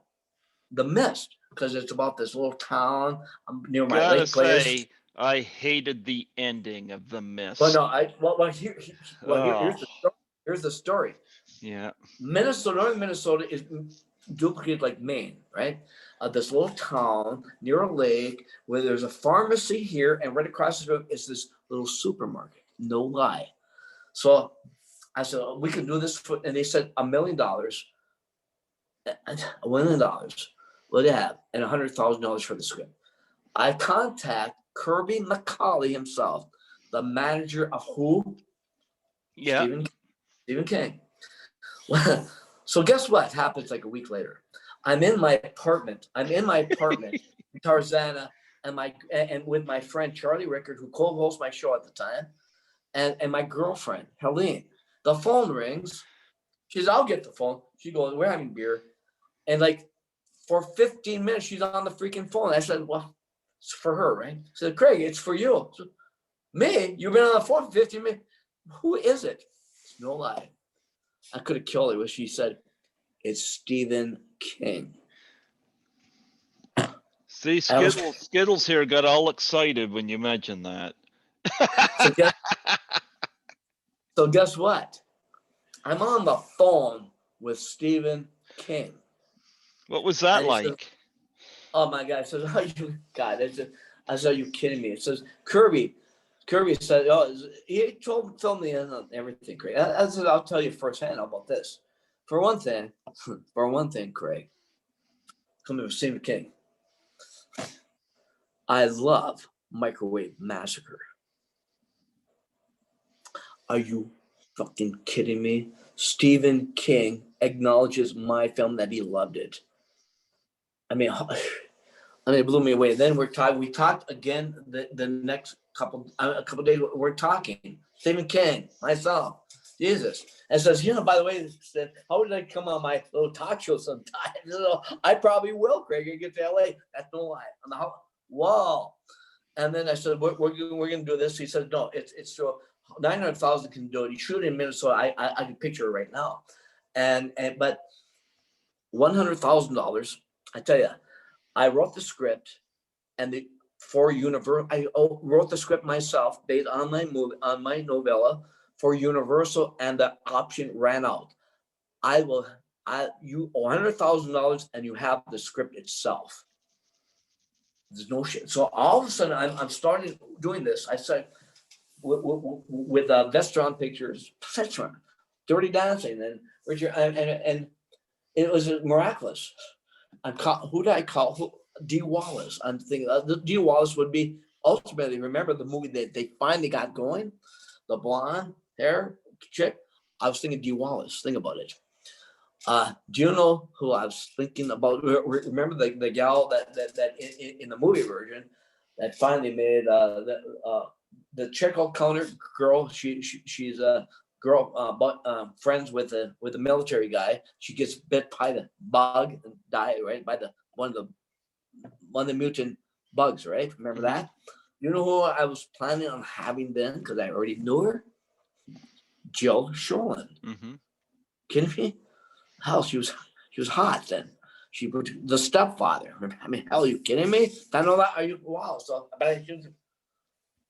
and you know who I was thinking about having direct, because I was friends with him, who would go on later. He would direct 7 Stephen King freaking movies, including The Stand, and including Night Walkers. Remember about cats? I'm about cats, right? Stephen King, right? I mean, it was Nick Garris. So I said, hey, I would get Garris to freaking direct The Mist. Well, then, getting all excited. Are you kidding me? I mean, this is big time now. And then I get a call. I have to meet down at the restaurant, and Ken Russell, the director. Yep. That asshole. Tommy, the Devils, did a film called Lair of the White Worm that went $2 million over freaking budget and killed The Mist. A year later, they went bankrupt. That jerk stopped The Mist from happening. And then Frank Darabont, 10 years ago or so, did The Mist. And I had to go see it, obviously. And when I saw it, I said, I was thinking to myself, except for the ending, he did exactly what I would have done. I was amazed. That was the way I would have done it. Up in Lake Vermilion, though, Tower of Minnesota, that was my vision. But I always envisioned when I was going to do it, I was going to have the way that the book ended. What was they all leave, right? And there's a note at like a restaurant, a note. What they're going to do, they're going to leave, and hopefully they'll get out of the mist, something like that. But at least it gives hope, right? But you don't know. Then what he did, and I've said to myself, they probably cut out, I'd say, because of that ending, that ending was probably, I mean, the holy shit, the worst ending in a way, not the Hollywood ending. It was his version, which in a way was great, but they cut off probably 30% of the profits they would have got. Do not end a Hollywood movie like that with that type of, and you just don't. And I swear to God, the film, I think, ended up making like still a reasonable $28 million. The film would have made 50 million. And that's the truth. That ending was wow. Yeah. But like I said, they finally made it. But it wasn't me, but it would have been me. What can I say? Let's backtrack a little bit here because I Yeah. want to go back to Malibu High here for a minute. That was Yeah, your yeah. first film. What was it like doing your first film? And talk about the experiences of making Malibu High. Yeah. I mean, I gotta tell you, I moved out. I was miraculous where I moved to the San Fernando Valley. This place, it was called, it was right on Ventura, this north of Ventura Boulevard on Tarzana, California. I lucked out where I moved. And there's this movie theater walking distance, a half mile away called the Movies of Tarzana. So I moved there. It was like miraculous. I mean, all the celebrities in the world slept right around me, but it was a perfect place to move. I mean, literally within a year and a half, John Robinson, the #1 drummer in the world for Rufus Chaka Khan, did every one of Michael Jackson's albums, is my best friend. Who moves over at the same time? A year later, I introduced John Buechler to his wife. I mean, are you kidding me?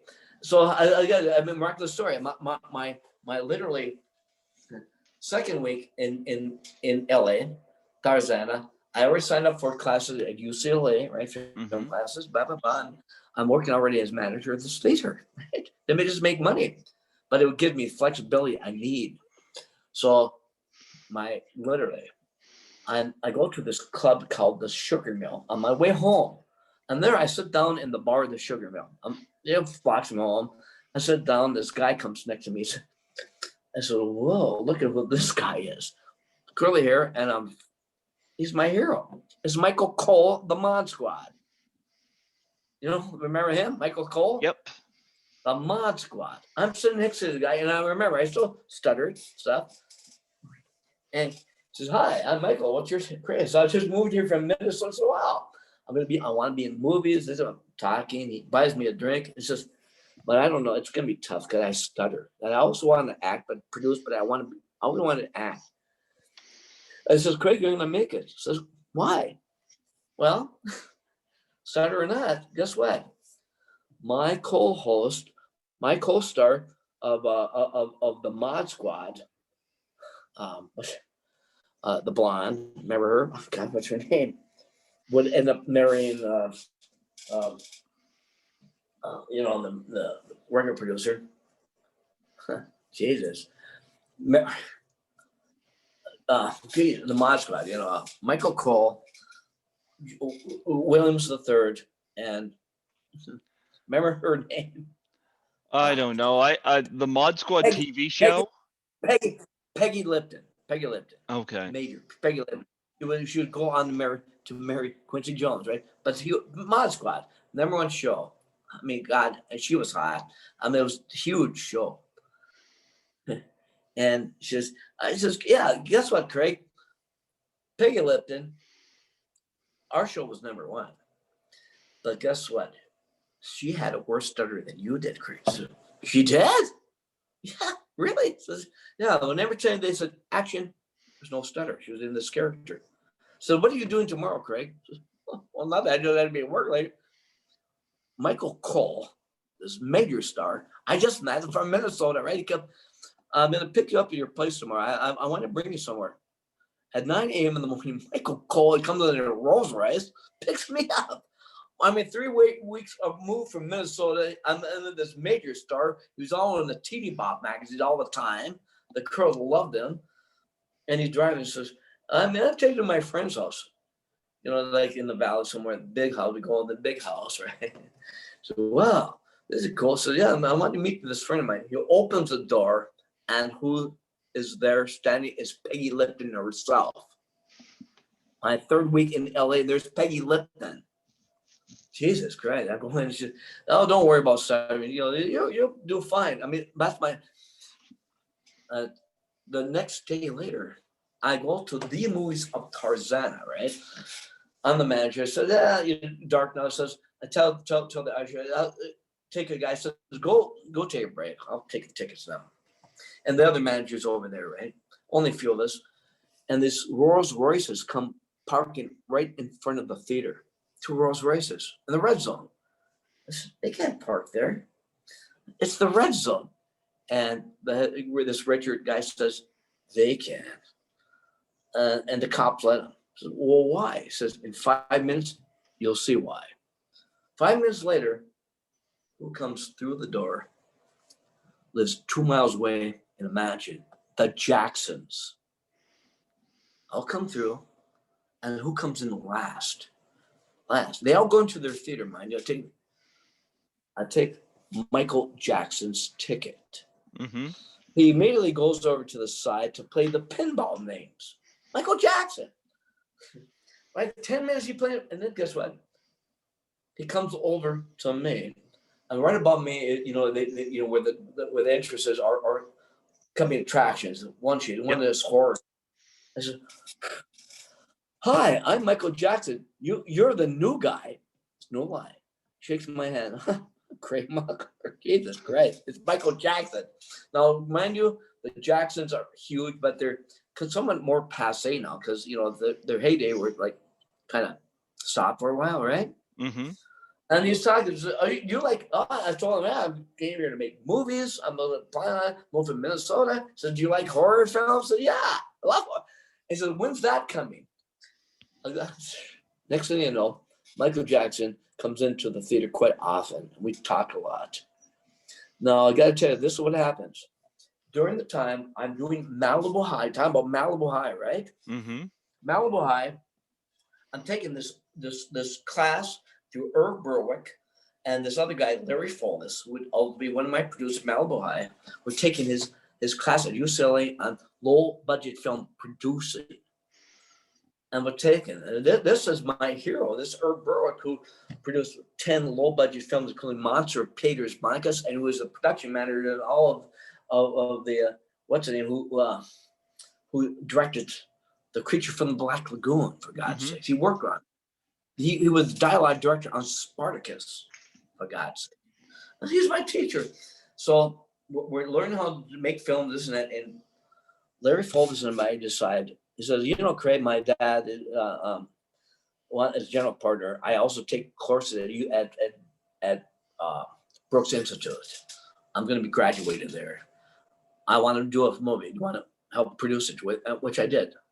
Next thing you know, before class is even over, months into it, we're already raising money for Malibu High, which are originally called Lovely But Deadly.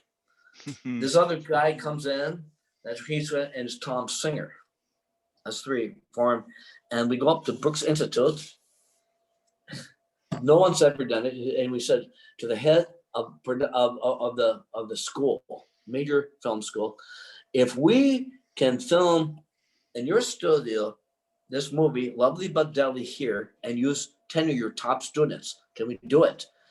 And we made an agreement. No one's ever done that. And the agreement was, yes, they will get film credit in a feature film, and they were also in class.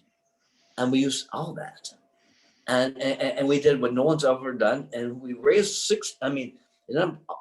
under $100,000. We got Irv Berwick to direct it, mind you. And his key guy, his DP that worked also on the Fugitive from the Black Lagoon, for God's sake, was our guy on Malibu High. We had all these students, 10 students, the top people doing the film, shot not 80% of it Brooks Institute and Santa Barbara. No one's ever done anything like that. We made this freaking film. It ended up being more like $80,000, and we start shopping it. Paramount Pictures loved it. They loved it. Paramount Pictures. I just I just moved from Minnesota, right? And the next thing you know, Crown International, one of the two biggest independent distributors in the world, with American International, they give us a check with the cost of the movie. And we made a 50-50 deal after expenses. Expenses were would be $250,000 for Prince advertising. I got to tell you, within 6 months, for a 2-year run, it started playing theaters all worldwide, and was in Paris. It was one of the top 5 moneymakers in Paris. Malibu High. I mean, we did what no one else had done. And I've just moved from Minnesota. 3 of us did, but no one else had done. Written out all over the place. And that gave me the power to raise money with Tom Singer, not Larry Ford, my co-producer, and we co-produced and wrote together Microwave Massacre. Nothing's ever been. And now when you think that Quentin Tarantino, all these years later, made the movie Remember Grindhouse. He owns his own 35 millimeter print of my movie, and every 2 years shows it at the Beverly Theater in Beverly Hills. You know what I mean? Yep. It's insane. And guess what? I told you about, I was living in my apartment complex. Opening night, all over the place, on Malibu High, right? Friday night, it played all over, but at my theater. My name's on the marquee, Craig Muckler's mouth. You know, so the owner said, "Yeah, you have a big show. Bring all your friends. It's going to be a special showing because you're my manager, for God's sake." And so that I've already met John Robinson. Go on to number one. He's the number one to this day drummer in the world of all time.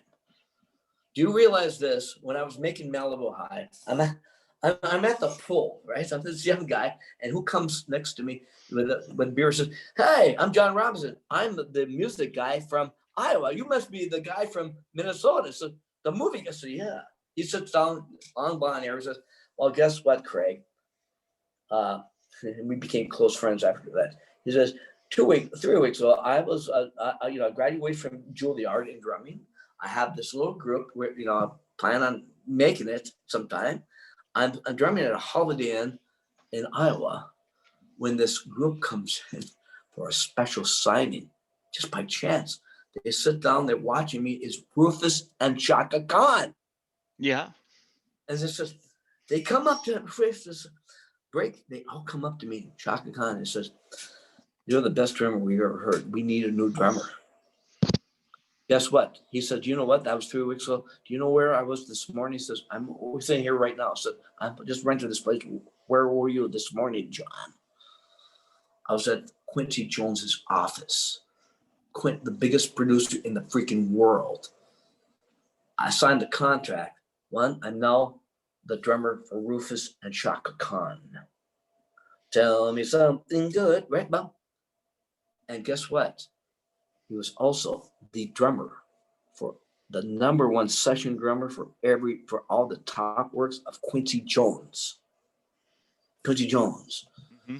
He was the drummer for Michael Jackson's Thriller and every one of Michael Jackson's albums. He would become the drummer for every one of John. He's the drummer currently for all the John Williams music. So that night we all be friends, right? We all we become close friends. So my opening night of the movie theater, we all walked down from my apartment, like 30 of us from my apartment, all our friends, into the theater. We opened the door there. Everyone's greeting me, this and that, and they're going to show Malibu High, right? So I go in the theater. There are all these people. Do you know who's sitting in the theater to support me? Michael Cole and Michael Jackson. You know what I mean? And through the years, when John Robinson became closer in 1982, he comes up. He says, "Craig, come over to my apartment. I'm gonna have some beer. I want you to listen. I'm on this album. It's Michael Jackson's album." So you're kidding me? So through the course of the next year, I go over there now and then, and he had me listen to what he was doing that day. He said, "Michael is a genius, Greg, actually." And he will let me do everything, experiment. And so, at the end of that year, one of the biggest albums of all time was released. Thriller, yeah. No, Off the Wall. Off the Off wall. the Wall. That was Off the Wall. Also made like 10 million. Off the Wall. That was his first album. Okay. That was his first, Off the Wall. I mean, smash hits. And then later came Thriller. I remember wanna when know- Thriller came out because Thriller was just everywhere. I remember yeah, it very, but- very well. I don't but remember. But it was Off the Wall that he could Yeah. do. I mean, he was already because of Off the Wall. And then Thriller came out. Now, you want to know something gets funny? I told you about Joe Sholin, right? Uh-huh. Joe Sholin. Joe Sholin, it's on my TV show 1985, right? She was. Because she was on, I was in acting class that she was in. They wanted me to, the head of the acting class, because I had a TV show. They had a show called Pepper Street that Joe was in it, and they wanted to promote the show and Joe. So I had her on the show, right? Mm-hmm. And then, but we became friends, blah, blah, blah, blah, blah. So I got to tell you, this is funny. Joe Sholin, in 1994, married Anthony Martinelli. She married him, right? Mm-hmm. Anthony Martinelli would become did all the synthesizer work for Michael Jackson's Thriller. He also did a number of movies, Stephen King movies, 2 Days in the Valley. Anthony Martinelli, by chance. She married him, right? Mm-hmm. They got divorced later. But so anyway, around 4 years ago, I'm in a Jerry's Deli in LA. Who's sitting right next to me is Joe Sholin. Now remember, she was hot. She was,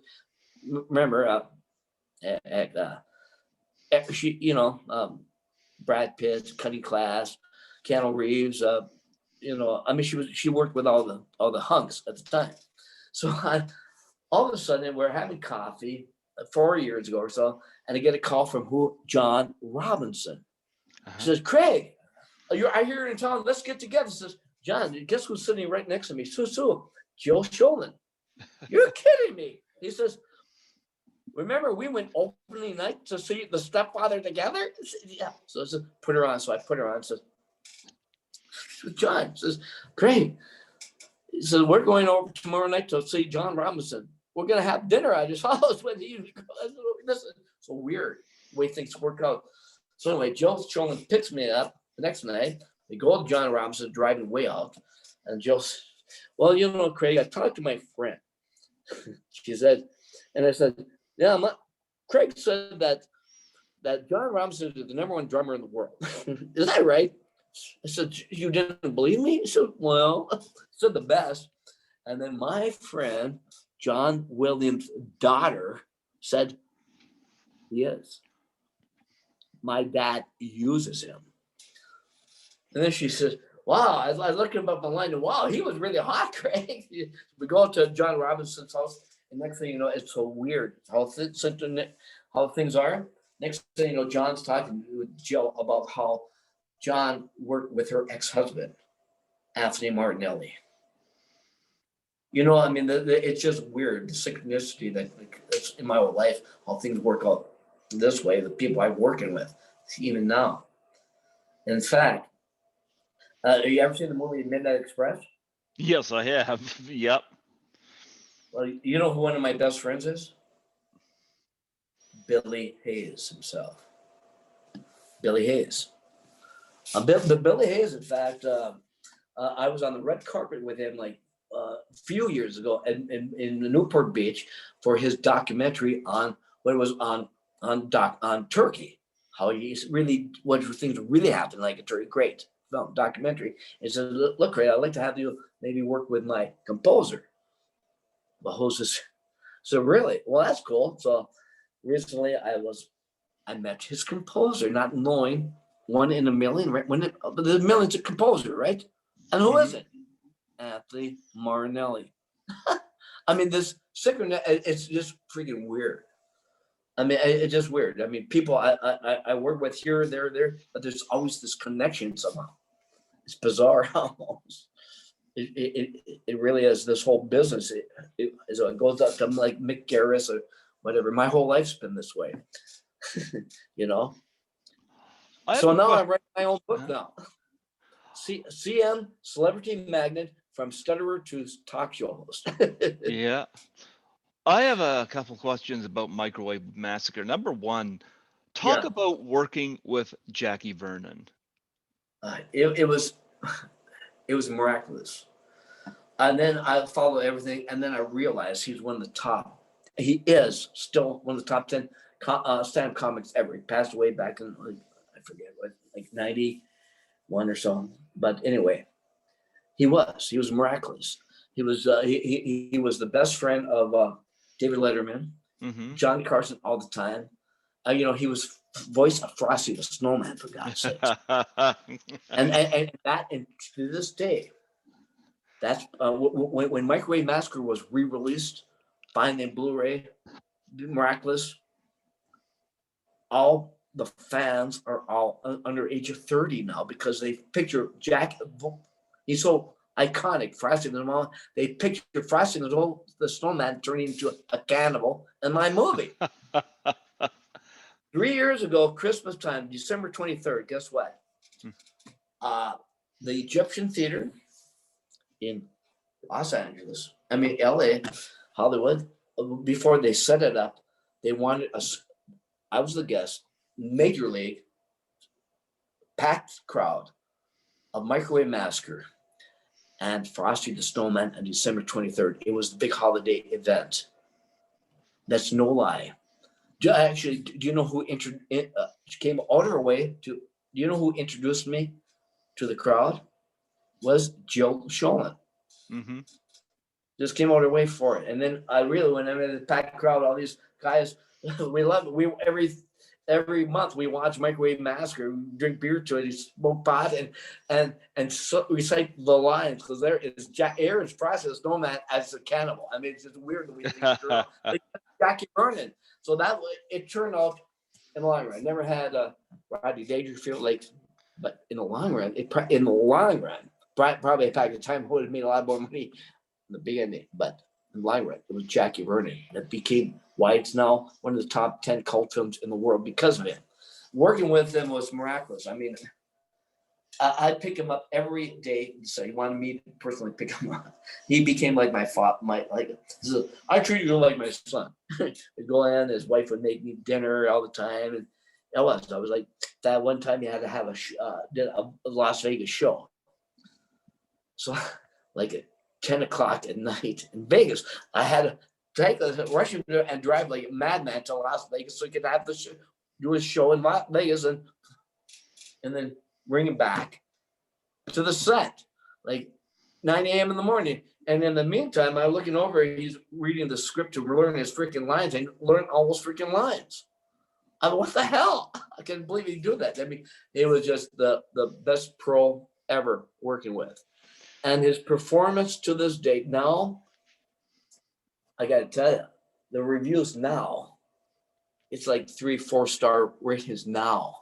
Many people knocked it at the time, but now it was miraculous. I mean, his performance. I mean, Joel Williamson told me, says, Justin Ferguson, who did Angry Asian Murder Hornets, Mm-hmm. says he wanted to get a top cult name to advertise, to help produce his Angry Asian Murder Hornets on top with him. He said, I just need a cult guy, a name. And I said, and he figured you're probably right now one of the top cult names in the world. So I used my name, and guess what? It's already paid off. It already is paid off. And and it was Microwave Massacre that really did it, but it was Jackie Vernon. Really, I mean, geez, it was insane what we did work together. But that was Lauren Shine and Al Troop. Al Troop I'm working with him still. The black dude, yeah, construction worker. Yeah, I'm still working with him. It's just amazing. In fact, he even said, "Look, I've done how many 60 TV shows, movies, and all because of one movie. I would not have got any of that because of course it was for Microwave Massacre." I mean, I'll tell you this: it's so crazy. It took us like 3 years to finally get it released. I had a screening at the Beverly Hills Screening Room. There's screening room 1, screen 2, and I had a screening for distributors, right? A few people just to help sell the movie, right? And on the other side was this big screening room for the major film. They're screening there. So anyway, where the movie starts, 5 minutes in the movie, Wayne Berwick, my director, and few people and a couple people from, distributors. And the door opens in the back, and this guy sits right behind us. Anyway, 10 minutes into the movie, these 2 guys come in right next to him and says, he says, "You're in the wrong movie." And remember the guru of LSD, Timothy Leary? Tim Leary. Okay. Tim Leary. He was, iconic. Back in the 60s, he was the guru. He was on the front of every magazine. Life. He was the guru of LSD. Everyone looked up to him. Everyone did. He just like all the hippies, right? Because he was this cool guy, right? Anyway, they said, "Tim, you're in the wrong movie." I said, "No, I'm watching this one, man." They leave. At the end of the movie, close goes up. Tim Leary himself, who was probably just on Life magazine recently, about all his influence on everyone, said, "I'm Tim Leary, man. You guys made this movie?" I said, "Yeah." To Wayne, I said, "It's freaking wild.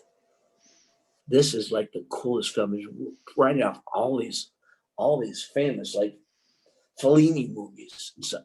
Federico Fellini. Are you kidding me? All these. He said, "This is one of the coolest films I've ever seen, man." And I said, "Holy shit, man! You know who just told us that?" And we didn't know. It took us another 2 years to get it. And then what he said, kind of all these years, I had no idea. Now it's considered one of the, in the cult field, as one of the greatest cult ever, right there with Night of the Living Dead and Rocky Horror Picture Show. But people now, in 4-star ratings, says it's a freaking masterpiece. It's just totally different. I never would have thought that. And in part because of Jackie Byrne. It's just one of those weird things. Never happened. It says on here, you got release dates 1979 and Well, that's 1983. That's when we finished the first principal photography. We actually did. We had to go back and shoot some more stuff. So it wasn't until 1980 actually when we finished. The completed product, because we had to go back and re-edit a few things. So it was released in 1983, right?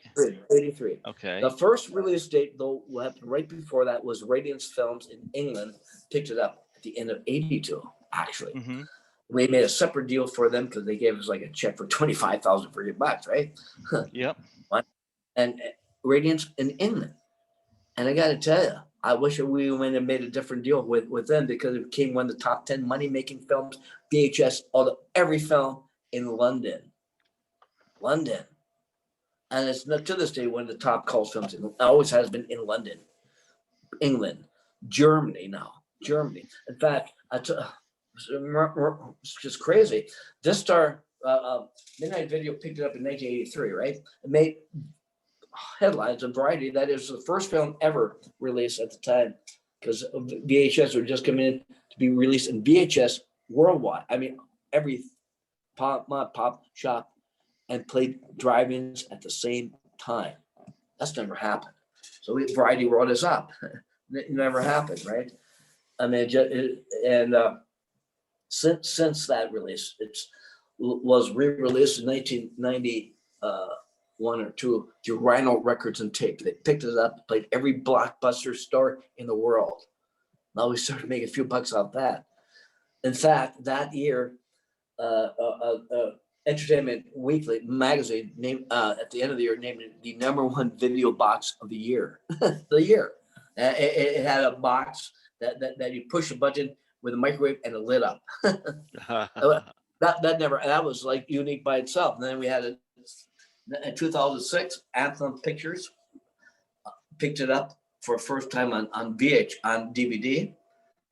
And then of course 2006 we made 2016 a major deal with Arrow Films out of London, and then it's played like 25 theaters in the last 4 years, special midnight showings.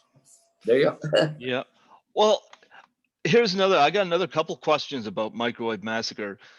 You, of course, there's a funny scene, of course, when Yeah. Jackie Vernon arrives home with his lunchbox, and there's some male and female in the window having sex, and he's looking at them, and then you appear with friggin' lingerie on. Now, what got you to do that? Well, to be honest, it was supposed to be the actor. It's good. Actor never showed up, and Wayne Burroughs says, "Craig, come on, you're an actor. Do it." I said, "Oh my God!" So I did it.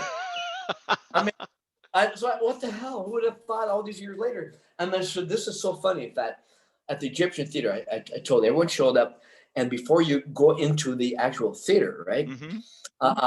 They had a signing. I was signing Blu-rays, right? For people for coming in. And there's that picture of me right next to the thing up there, and Jill Sholin, right? She comes down because she's going to introduce me. And she looks. I said, "What's this?" She picks up the pic. What's this? Jill Sholin, right? Who was once engaged to Brad Pitt, right? She does. "Oh no!" She goes like this. "I'm ruined forever."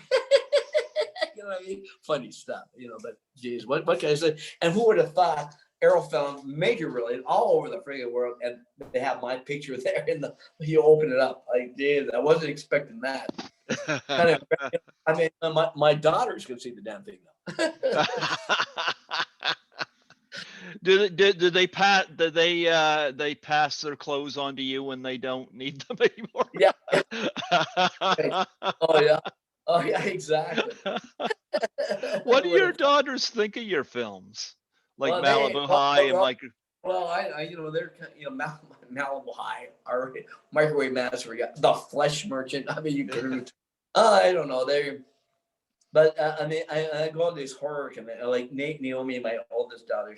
She met 2016. I had at a Crypticon, right? And there was Joe Sholin, Chris Mulkey, Suzanne Snyder, right? And Jill. I mean, and Naomi comes by to meet my friends there. But I think one of the Chris Mulkey, "What do you think?" Says, "Well." I thought it was kind of embarrassing, but they're my dad, like famous, so who cares, right? Yeah. So it's what can I say? Now, who I love the music at the beginning of it. Who was the girl with the big breasts that was wandering down the street and she stuck her? Marla. I think I forget her name. Marla Simon. No, I got you. This is the truth. This is the truth.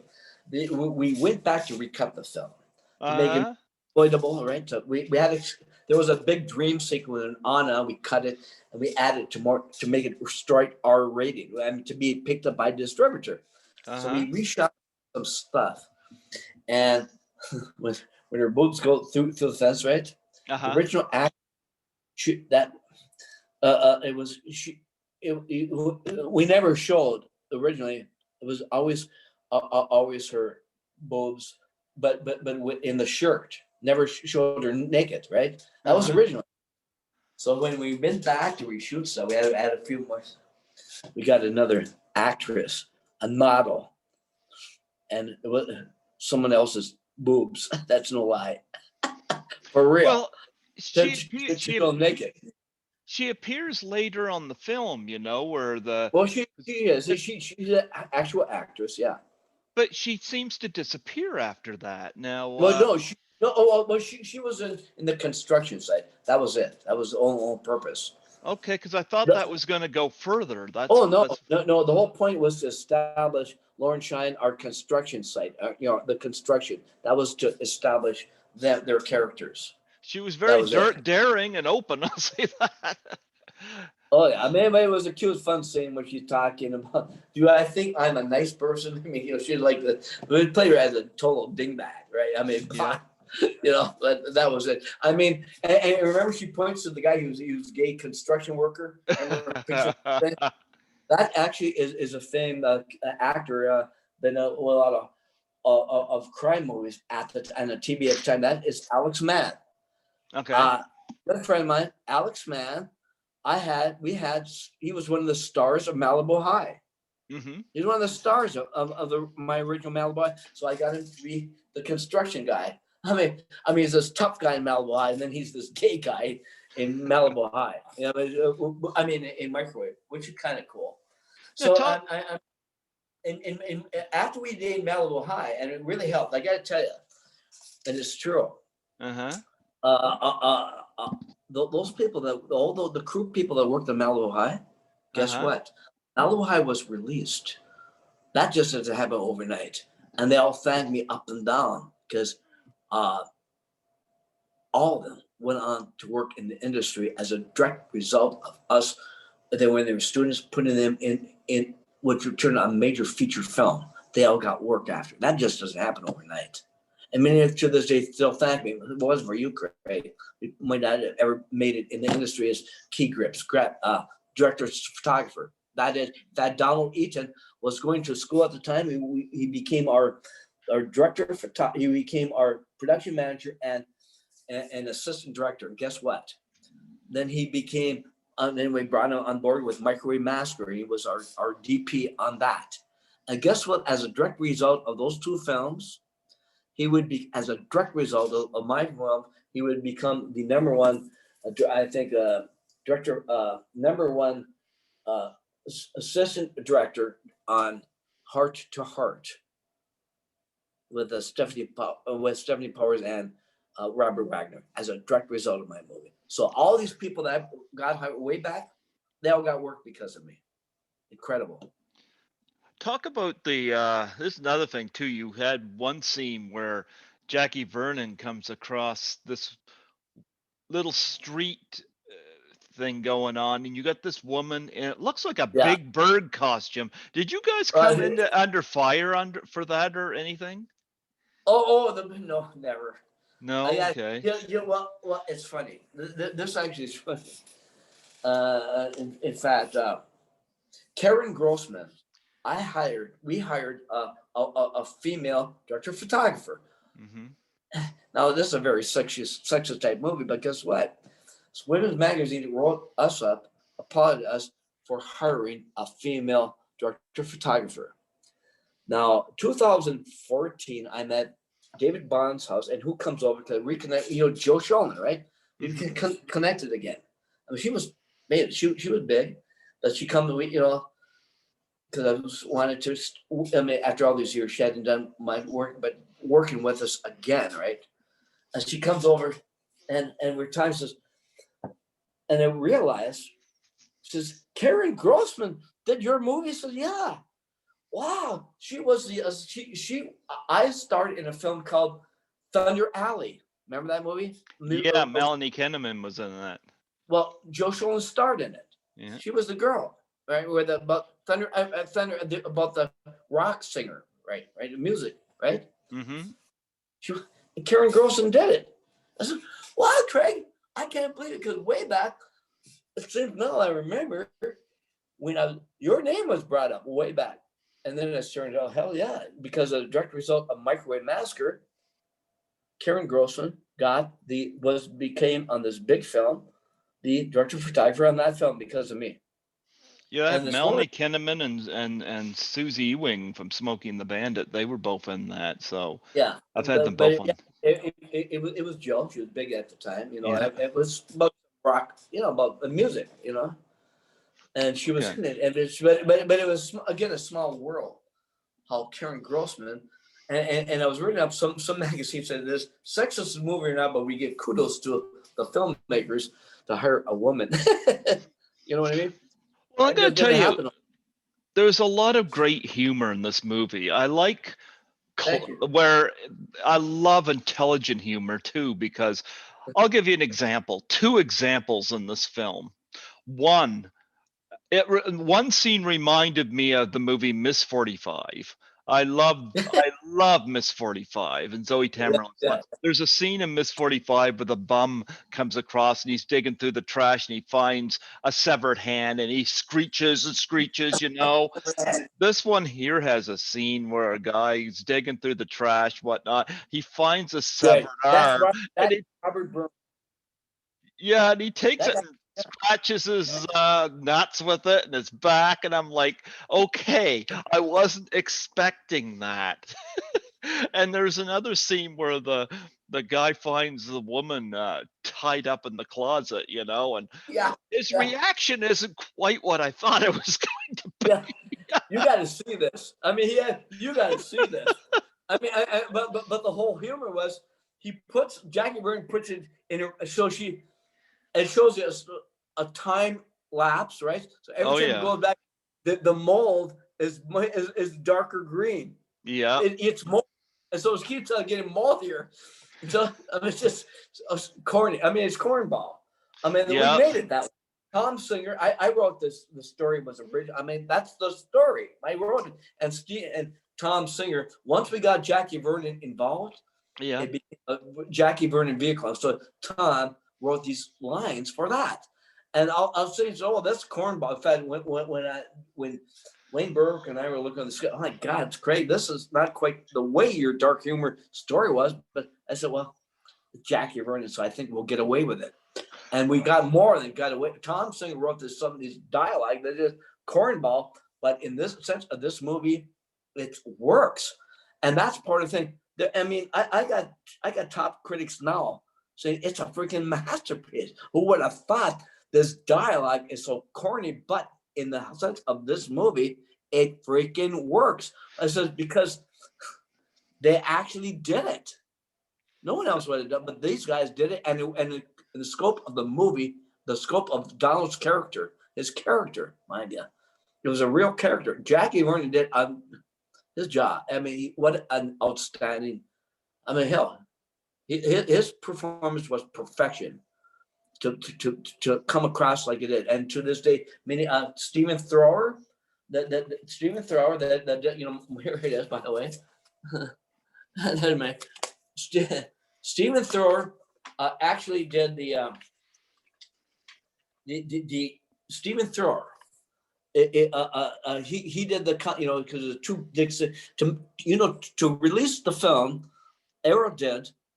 They gave us an advance of thousands, but it cost $40,000 alone to make the DVD pristine as it did. They took the original negative, which we sent to England, and it cost $40,000. It was pristine, so pristine that a few years ago when it was released, a Chicago paper said Microwave Massacre is the #1 DVD transfer of the year, and that includes over like Jurassic Park. In fact, it's more fun now than Jurassic Park, but because it was pristine. When they were shown at the Egyptian theater, it was like magnificent. Like it was 70 millimeter. I mean, and that's part of the great thing when we shot this film in 35 millimeter. You know what I mean? It was, and Stephen Thrower is one of the biggest critics, I mean, horror critics in London, period. And they hired him to actually do the foreword himself. So I mean, it's just it's insane what's happened on this film. I was told that like John Cleese was one of his favorite films. Also, one of the favorite films of who influenced his style was John C. Reilly. Okay. I mean, it's insane. I I gotta say too, I loved, and I won't give, I'm not gonna give it away, but I loved how this film ended, how the resolution happened. There was some foreshadows to it, but it's like Yeah, I wasn't quite seeing that come. And yeah, I know. That was just insane. I mean, I gotta tell you, the original film, we ended up editing 15 minutes, at least 15 out of the film. There was a sequence, I can't even find the footage now, unfortunately. It was a dream sequence where Jackie Vernon is dreaming and he's with this guy sweating and he has this huge meat, like a big thing of beef and thing of this, and he's sweating, wants to eat all this stuff. And it was like paradise for him. And then he wakes up, right? And his wife's cooking. And But I we had to love, cut out. There's at least 15 minutes of film. We had to cut out. and I love the two other construction workers too that seem to have Yeah. better food Black and white. than Jackie, who has this freaking crab stuck between two Yeah. pieces of bread. Crabs. I mean, oh man, and Robert Burns did all that. Robert Yeah. Burns, I told you, Wes Craven got me as art director. He Mhm. created. He's a genius. Or $1,000. And in fact, you look at his work. He would go to garage sales. He'd go, that couch. His couch. He did it on purpose because that was the style of May. That was the style. And it had a big stain on the back of it. Did it. Robert Burns is a genius, and he became because of the Paris Match magazine in London named him the #1 art director in the world way back for his art direction in the Texas Chainsaw Massacre, #1 in the world. Do you realize that Robert Burns saved the? I mean, he became like my brother. He saved our family. We became very close. I helped. In fact, after we did that, I helped. I said you should do a. After Embassy, they did the Howling, and he ended up doing the art direction on the Howling with D. Wallace. I mean, it's incredible. All this stuff, and just Yeah, crazy. there's a big stain on the back of that couch too. Yeah, I noticed. and that was on purpose. Are you kidding me? I mean, we had a great DP. She was brilliant, and assistant DP. I mean, we had handheld cameras. That wasn't done at the time when they were well enough. I mean, the shot of I mean, it was brilliant. He's on the couch with the woman, right?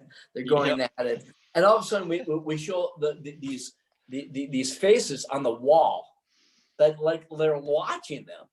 It became like a character by itself. The wall did. Remember that? Mm-hmm. Like these emblems.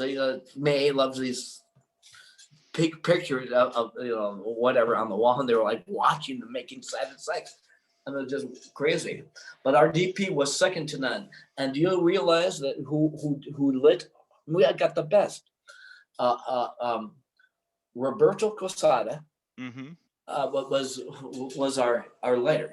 It was our main. He lit the whole thing. Fantastic. Do you know what movie he did right before that? Phantasm. Oh, the great I movie, got 3 people that worked on our crew from Phantasm. I got the art director of the Texas Chainsaw Massacre. I got Wes Craven got me my art director. So I had all these great people involved in my film that were in the biggest classic films of all time, Phantasm, and the Texas Chainsaw Massacre, and The Hills Have Eyes. I mean, are you kidding me? And the cast, we filmed it, we cast everyone. Will, Drumlog, Tom, myself, and we cast the whole thing. And the music, it took countless hours. It was all canned music. But we took all, and when it came out, even then, it says, wow, this is one of the coolest music scores of all time. Whoever this Leif Horvath is, well, what a great job. I mean, Leif Horvath. And I calls, God, that music. Can you get the number? Can we contact other producer, Leif Horvath? And I talked to Wayne and Thomas. Says, holy shit, man, we're Leif Horvath. We cut the canned music and we put it together as if it was our original score, and no one believed it. It's all canned music. Leif Horvath never existed. It was us, Leif Horvath. And to this day, people say that's one of the coolest musicals ever. And it was all canned music. Are you kidding me? We got it, Writer Films. Jesus. And I mean, some of the same thing on Malibu High. The Malibu High, the scene where they're running down the beach, and so, oh my God, Night Court or whatever that show, TV show, Yep. Night Court. They stole the movie from Malibu High. As hell no, it was canned. Are you kidding me? I mean, so it's amazing how creative we were at producing. Right? It was our film, and when we made just us 3, man, boom, we did everything on it, everything. that you just don't see that all the time now. Us three, we took the hat out. Wayne Burrow was my art director. I was my song man on Malibu High, and he was Irv Berwick's son. Tom Singer called to, and one night we're in Santa Barbara doing Malibu High, having beers. Wayne and myself, Larry Foldis got out of the picture. We went things our own way on Microwave Massacre. We're in like third week in the Malibu High, in our whole motel. We're having Wayne Berwick, my song man, his dad was the director, and Tom Singer, my other associate producer on the film. Mm-hmm. So all of a sudden, I'm telling him about. I said, "Yeah, Wayne, your dad made me write this story, right? I mean, for class, and I got an A on it about Microwave Massacre." So really, so I told him what the story was, and I had over beer. They were howling. At the end, I said, "We have to make it." The next day, we formed the DBA to do Microwave Massacre. That's how it started. And us three, all from Malibu High, went on, and we made this next film. Incredible. Well, I got to admit, I love the chemistry between Jackie Vernon and I can't remember the name of the woman played his wife. Here's the truth. Claire Ginsburg. Okay. Holy cow. We interviewed her and said, wow, she's it. But guess what? In real life, she was just like that. Do you know that Jackie Vernon hated her working with? God, she is her. Jackie said, go to his house after this. Well, I got to tell you, Craig, I can't stand her. But boy, is she bringing out the performance out of me. He told me that. Now, do you realize when I told you about we're going to have a thing about Rodney Dangerfield, right? Mm-hmm. I was at a manager of the movie theater who'd come in the movie theater, and then I got her number, and was Ruth from Laughing. Ruth Buzzy. Okay. The star of Laughing. Huge name. Comic.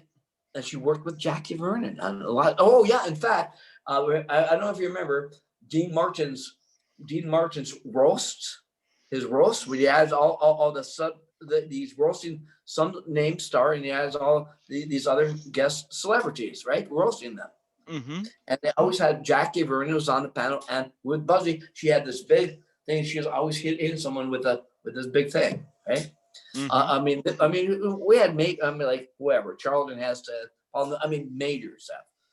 And so I invited her to my apartment one time, her and her boyfriend.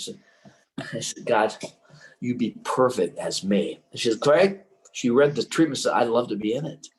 I mean, now we're talking Jackie Vernon and a major actress that performed with Jackie. I mean, she was one of the biggest TV shows ever with Goldie Hawn. Laughing. Yep. Yeah, and so I said, wow, this is so great. She said, I would love to work, and she gives me a call.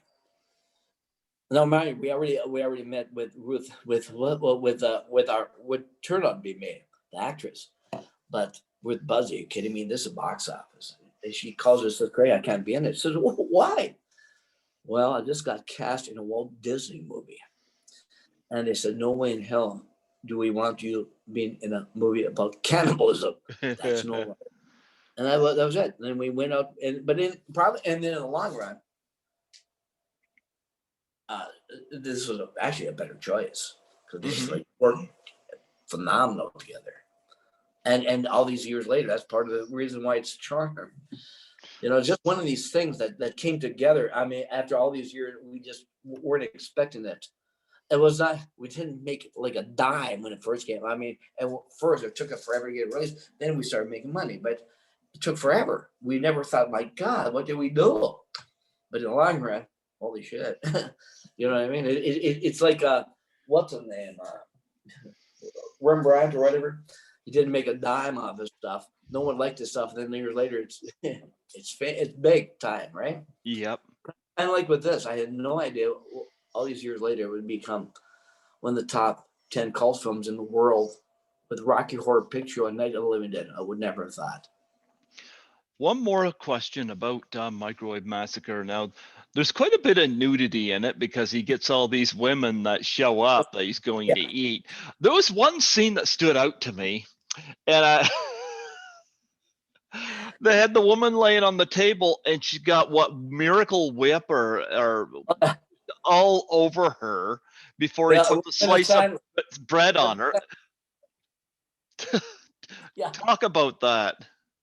Oh, well, that was, we just said, in fact, it's the same model actors that we actually used when we replaced the the actual boobs in the Okay. factory. She's a model. So Robert Burns, he made this big sandwich thing. So that was just a gag, really, just a gag show, that he does. Look at all the stuff he's been doing.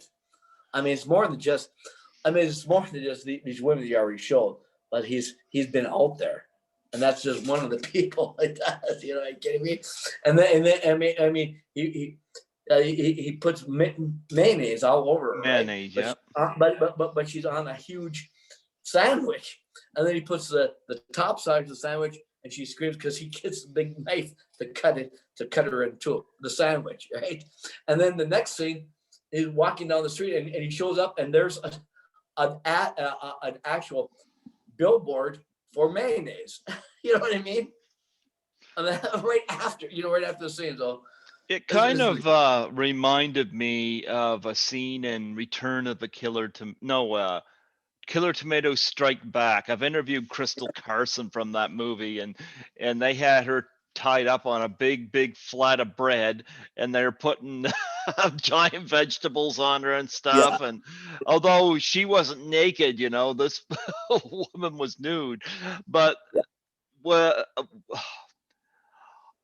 how do you bring something like that up to one of these actors? Yeah, Joe. I mean, yeah. Well, because one thing, we always has readings. I mean, every actor we ever had, we actually had readings, right? Mm-hmm. Boom, that's just the way it worked. I mean, it was phenomenal. That's how we got. I mean, Phil DiCarlo, are you kidding me? Sam the bartender. He was in on the waterfront. He was ahead of, all these dramas, but he nailed it. We went. I mean, we were great casting directors. Everyone we wanted to make sure it was that character. And they were. Everyone fit the character, and we had some, top, and they're all, quite a few, Screen Actors Guild. I mean, my next door neighbor, she's gorgeous, but she's an actual model, obviously. You know what I mean? In fact, her boyfriend was the head of production at Universal.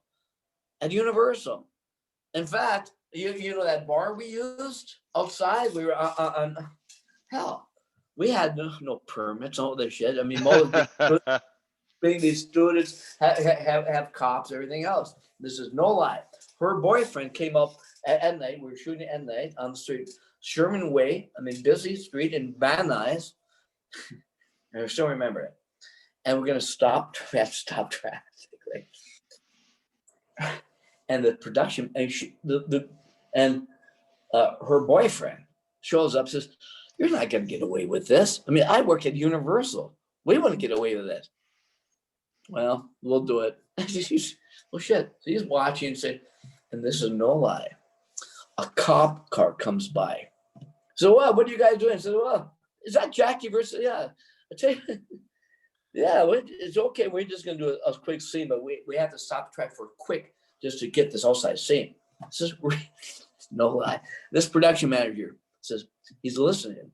So really, that Jackie versus, I tell you what, I'll back up and I'll stop the traffic for you. I said, whoa, yeah, that's really cool, man.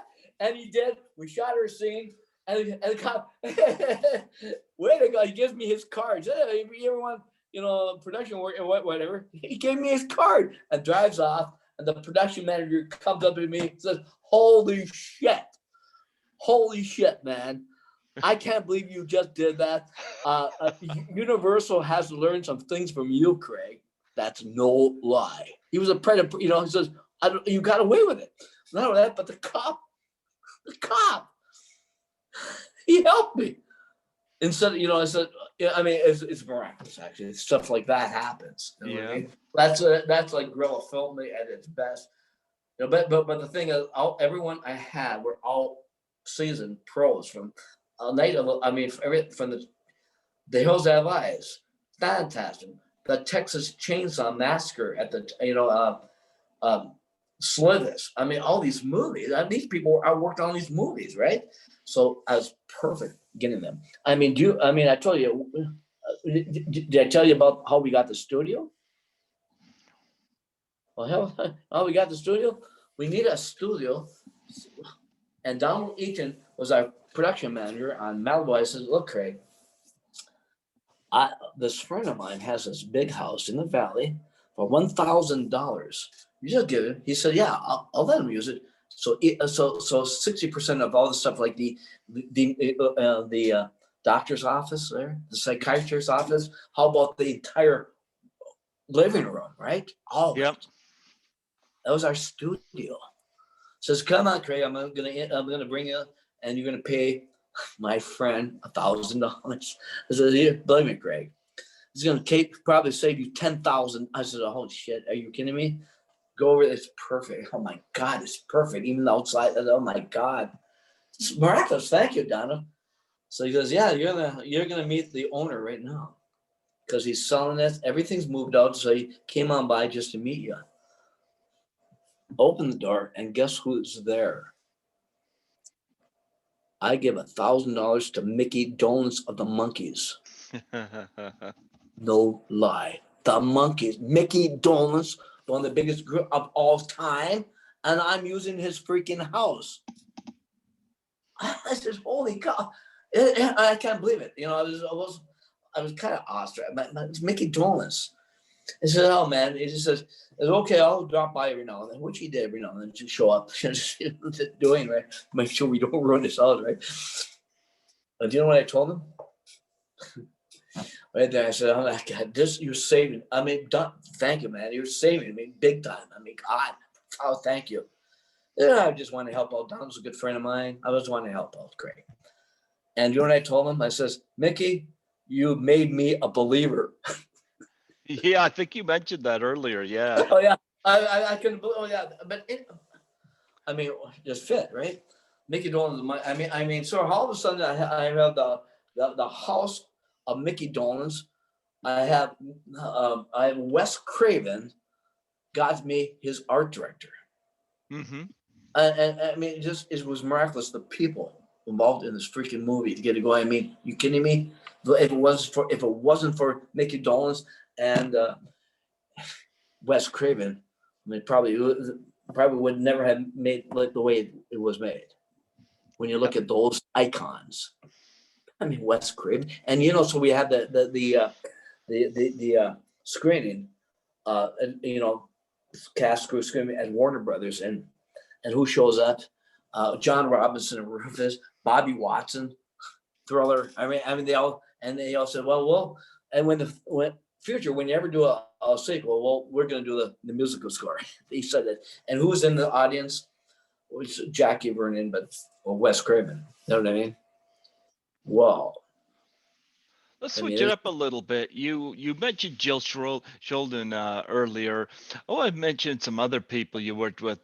Brink Stevens, of course. What's it like working with Brink? Oh yeah, I mean, she and I. Well, I mean, she was on my first TV show, 1982, right? Uh-huh. I mean, with John Binkler. In fact, trying to find I have all this stuff here. Oh yeah, and also a film Ted Newsom produced years, and it was finally released in 2006. Was a film called The Naked Monster. It was, and it was a film that Ted Newsom made over the course of years, utilizing all the top B-movie monster actors of the world before he died. John Agar's in it. Ken Tobey. Uh-huh. So I got Ken Tobey and Brink Stevens to start in this movie which ended up being called The Naked Monster. And this is it. Look at that. Brink Stevens is holding my head.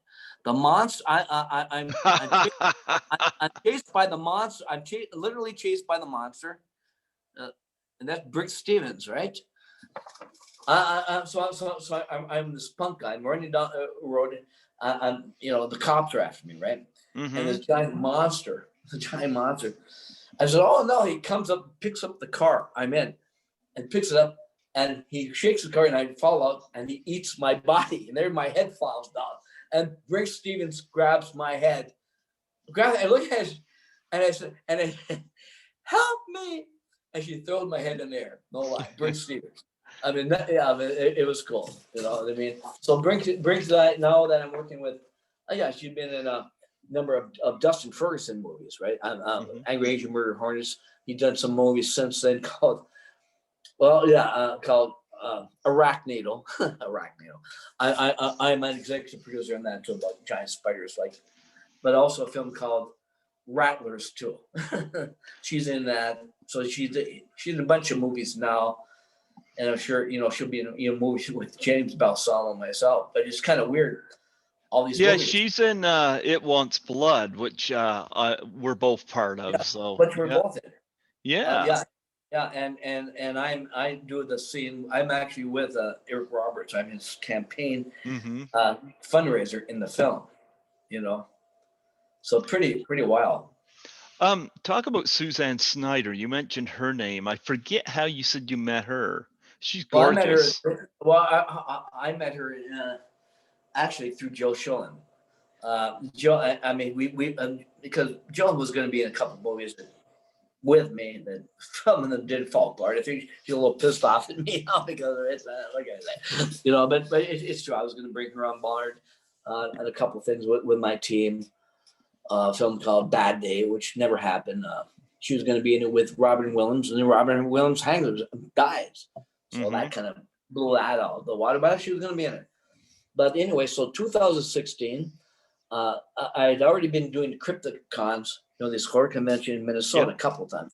In fact, 2014, Joe said, "Oh, be sure and say hi to my friend Judy Harrison," which that's how I met Ted White. The deal there. So finally, the head of Crypticons says, "Craig, I'll bring your friend Jill in. Chris Mulkey is always going to be there, so I'm going to have your friends, Joe Schulin, Chris Mulkey, and I can have Jill's friend Suzanne Snyder there at the same time." That's what happens. 2016, when Crypticon came, my friend Mike Sherry is my film partner. We picked them both up at the airport in cold Minnesota, and that all weekend we all spent together. Suzanne Snyder, and that's how I met her. In fact, then the following year, that next fall, 2017, I'm trying to think. Nick, the head of Crypticon, says, "Craig, Jill, you and Sue, and Chris Mulkey, how would you like to all go? They want you all at Crypticon Seattle." So that following May, we were all there in Seattle. So Suzanne Snyder was there too. So I really met her through Jill. What was it like? What was Judy Aronson like? Because I'm co-producer on 13 Fanboy, and she's one of the people that was brought into that. She was? When was that? 13 Fanboy. It was the film. The Friday the 13th franchise right now is under this whole lawsuit thing, and which between Sean S. Cunningham and Victor Miller. I love Victor Miller. I've had him as a guest twice. I can't speak on Sean, but I'll say this: Debbie Sue Voorhees, who's in the fifth film, is directing 13 Fanboy, which is about a crazed fan going after alumni from the Friday cast. And has that happened? Has that happened yet, or it's good? It's supposed to be released this August. And Judy Aronson's in it? Yeah. I come on board because Debbie Sue mentioned Tracy Savage was going to be in it. I love Tracy Savage, so I was like, okay. So I got onto the Indiegogo as a co-producer, and I'm quite excited about that. Off the air, send me, check me the information on that film. I'd like to hear. It's bizarre. Judy, I got to. This is funny. I shouldn't say. I mean, Joe's like my sister and yells at me all the time. You're never listening to me, Craig. Blah blah blah blah. Right? But it's funny. 2014, I get I don't know if they're listening to this or not, but Joe Sholin says, Craig, you be sure and go say hi to Judy for me. And I don't know if I should say there's not, but yeah. So, okay. So anyway, it's Crypticon, Minnesota. I mean, all our guests are there. I'm setting up all my big booth. I have a lot of stuff, right? In fact, movies, clips from my movie, this and that, right? And I notice over here, Ted White, right? Love Ted. And so I go talk. So we like hug each other. Like, oh my God, Craig. And says, where's Judy? So she's late. Okay. So I have my big booth, and it's stuff like coming.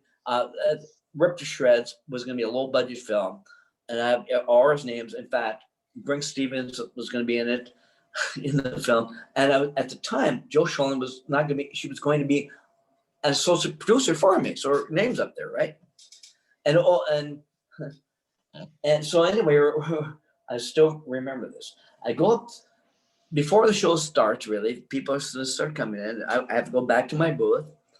And Judy Aronson's right next to Ted. And I go up. I said, "Hi, Judy. I'm Craig Muckler. I'm a friend of Joe Sholin's." And she brushed me off. She probably thought I'm a friend.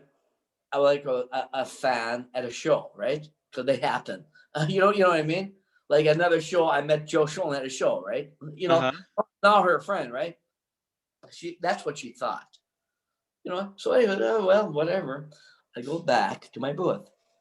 Anyway, hour and a half later, all the fans are there, and next thing you know, I have dozens of people around me. I go out there, and people are taking selfies with me, and people ask for my autograph, the whole gamut. And I look over there, and there were a few people around Judy, just feel.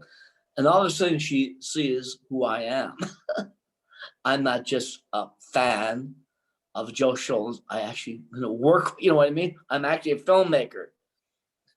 So, an hour later, things a little. She actually comes to give me her card. Hi, Craig. Whoa. So anyway, a few years later, I finally show up at Crypticon, Seattle, right? And I was responsible for getting Joe's there.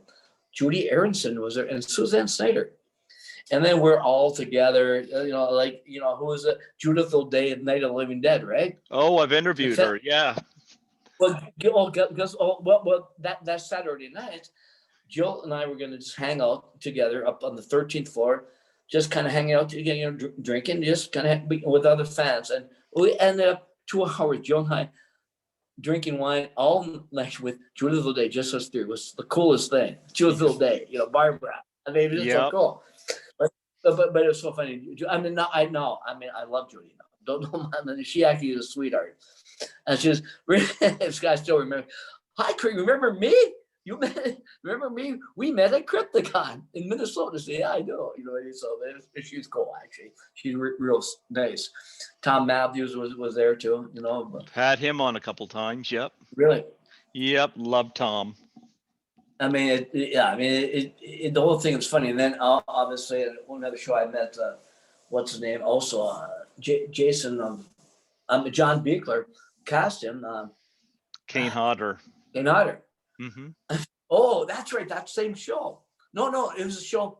Yeah, it was that same show. He was also at the show, right? Kane Hodder. And I met, talked, said, oh my God. So you're good friends with John Beekler. So he was the one that got me going, and Jason. And then he says, by the way, Craig, that sign that you'll rip to shreds, you're good friends with Jill Sholin, right? I said, yeah. Well, you won't be if she sees the sign that you will have her name spelled wrong. No. So the guy brought us, we crossed on the, thank you, Kane. My God, she would have killed me. She like my, she would have killed me. She kills me anyway, right? So, but it was Kane Hodder that noticed that. It was kind of funny, But John Beekler, I got to tell you, in fact, John Beekler was at that show with Suzanne Snyder and myself. In fact, So Friday morning before everything starts, right? Everything started. Joe says, "No, you don't have to come with Sue and I to the mall, America, right? No, there's girl tie." I said, "All right." So anyway, 8 a.m. in the morning, Friday morning, I get a call from Joe.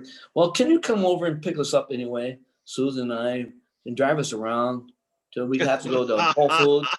We have to go to Whole Foods." Okay. So I picked them up, right? And Susan said, because the night before we spent all night each other drinking and having fun with John Beekler, right? Because we're friends.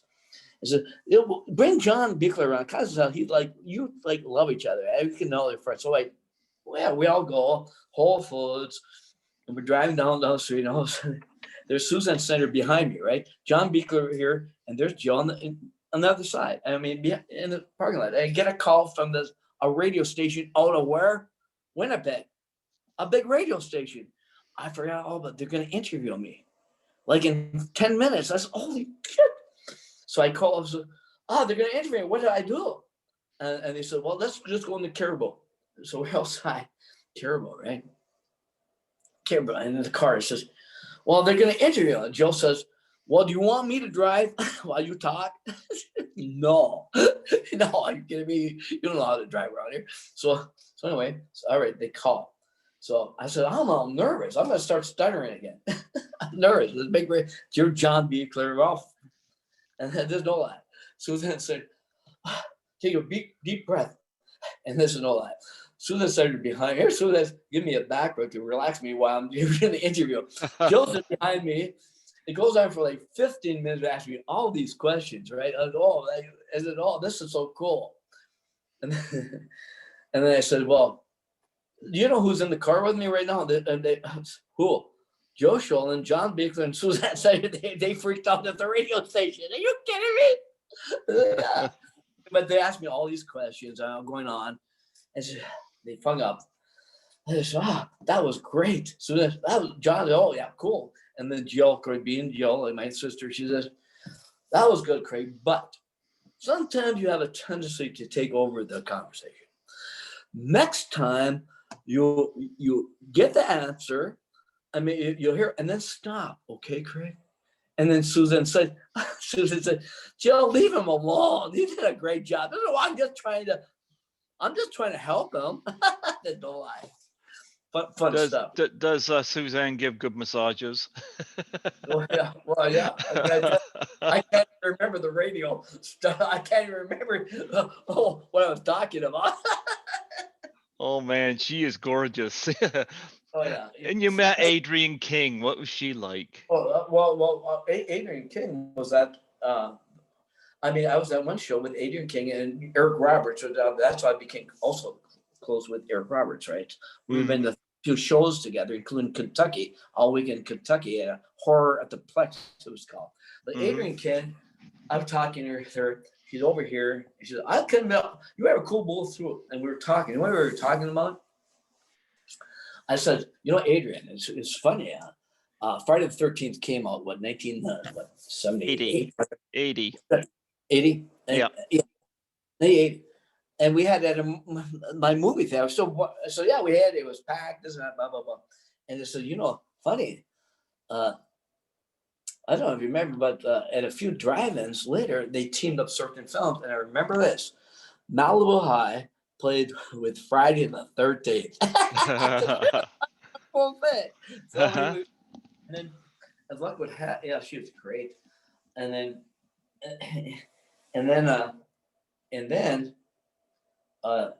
let's see, 2016, Microwave Massacre erupted on Blu-ray, right? And a few months before Joe would introduce me at the Egyptian, right? They called me, and I had a big signing at Dark Delicacies. I told you, the Dark Delicacies. Yep. That was where I'm there with Mike Tristano, because he also does commentary for me. If you listen to the Blu-ray with me, Mike Tristano. Yeah. He's the number one armor guy in the world. We did the Fletch Merchant together. So he's there, myself, and for Microwave Massacre, the other table was with Tales of Poe, with a cast of Tales of Poe. And who was there? Adrienne King.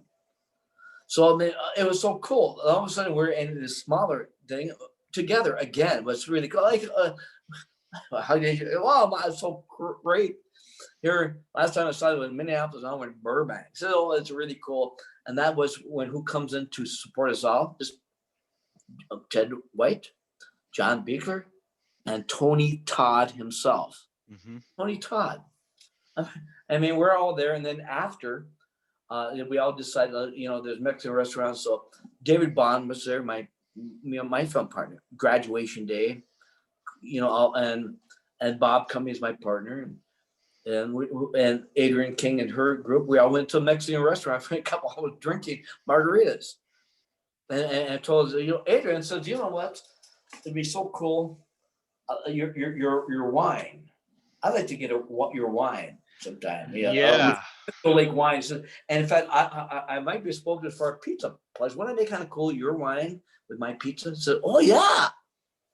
So she was supposed to send me a bottle of Crystal Lake wine, but I never got it yet. Yeah, I've had her on here. We can't get that wine here. I wouldn't mind trying it, but was Yeah. Amy Steele at that group? Because she was also in Tales of Poe, and she was in Friday Part 2. Oh God, I don't think she was there. A couple actors was there. It's funny, I mean, I'm friends with all the screen queens. It's kind of funny. Yeah. In fact, I told you, I said, I got Joe all these shows with me, including some of my Wasteland in Cleveland, right? Uh-huh. With Chris, Chris Mulkey, Twin Peaks, right? And he's one of my best friends, and we used to kind of hang out because we went to the shows together. We're in Cleveland, Ohio. I show up like Thursday, like the Thursday before. In fact, and then Joe comes in the thing. I'm picked up at the airport. They bring me there, and who am I with? Is Lene Quigley. I've had her on. I met her at Horrorama 2018. Really? Had her on my birthday. And so we're in the freaking car. I said, "Oh my God!" You're Craig Muckler. So really? So it's funny. We never met, have we? He said, "No," but I said we've always worked with the same people. So it's strange. Bring Stevens, bring Stevens, all these people, and then we go in, and I actually introduced her, I think, to Jill. I don't think they ever met, and all these people there. So we're all together all the time. They put us all together. And I still remember this. We're all, Lene Quigley, brings Stevens happened to be at the same one. And I remember because a year before I get a call, Brink Stevens is at a horror show with Suzanne Snyder. And who's there? Is Brink Stevens. And I always told Jill about Brink Stevens. So Jill called, "Hi Craig, Brink Stevens is here. Oh, I think we'll go hang out. Give me her number, and we're gonna call and we'll hang out with her." So they actually met there. But I still remember this. It's a great show, and I had a lot of fans there. Brink's over there, and Jill, Chris Mulkey, Bob Cummings, myself, and we were just hanging out like we always do. But anyway, Thursday night, we all decided, well, Chris Mulkey, Bob Cummings, myself, who has a rental car, and Jill are going to get together, go to the Rock and Roll Hall of Fame, right? In Cleveland.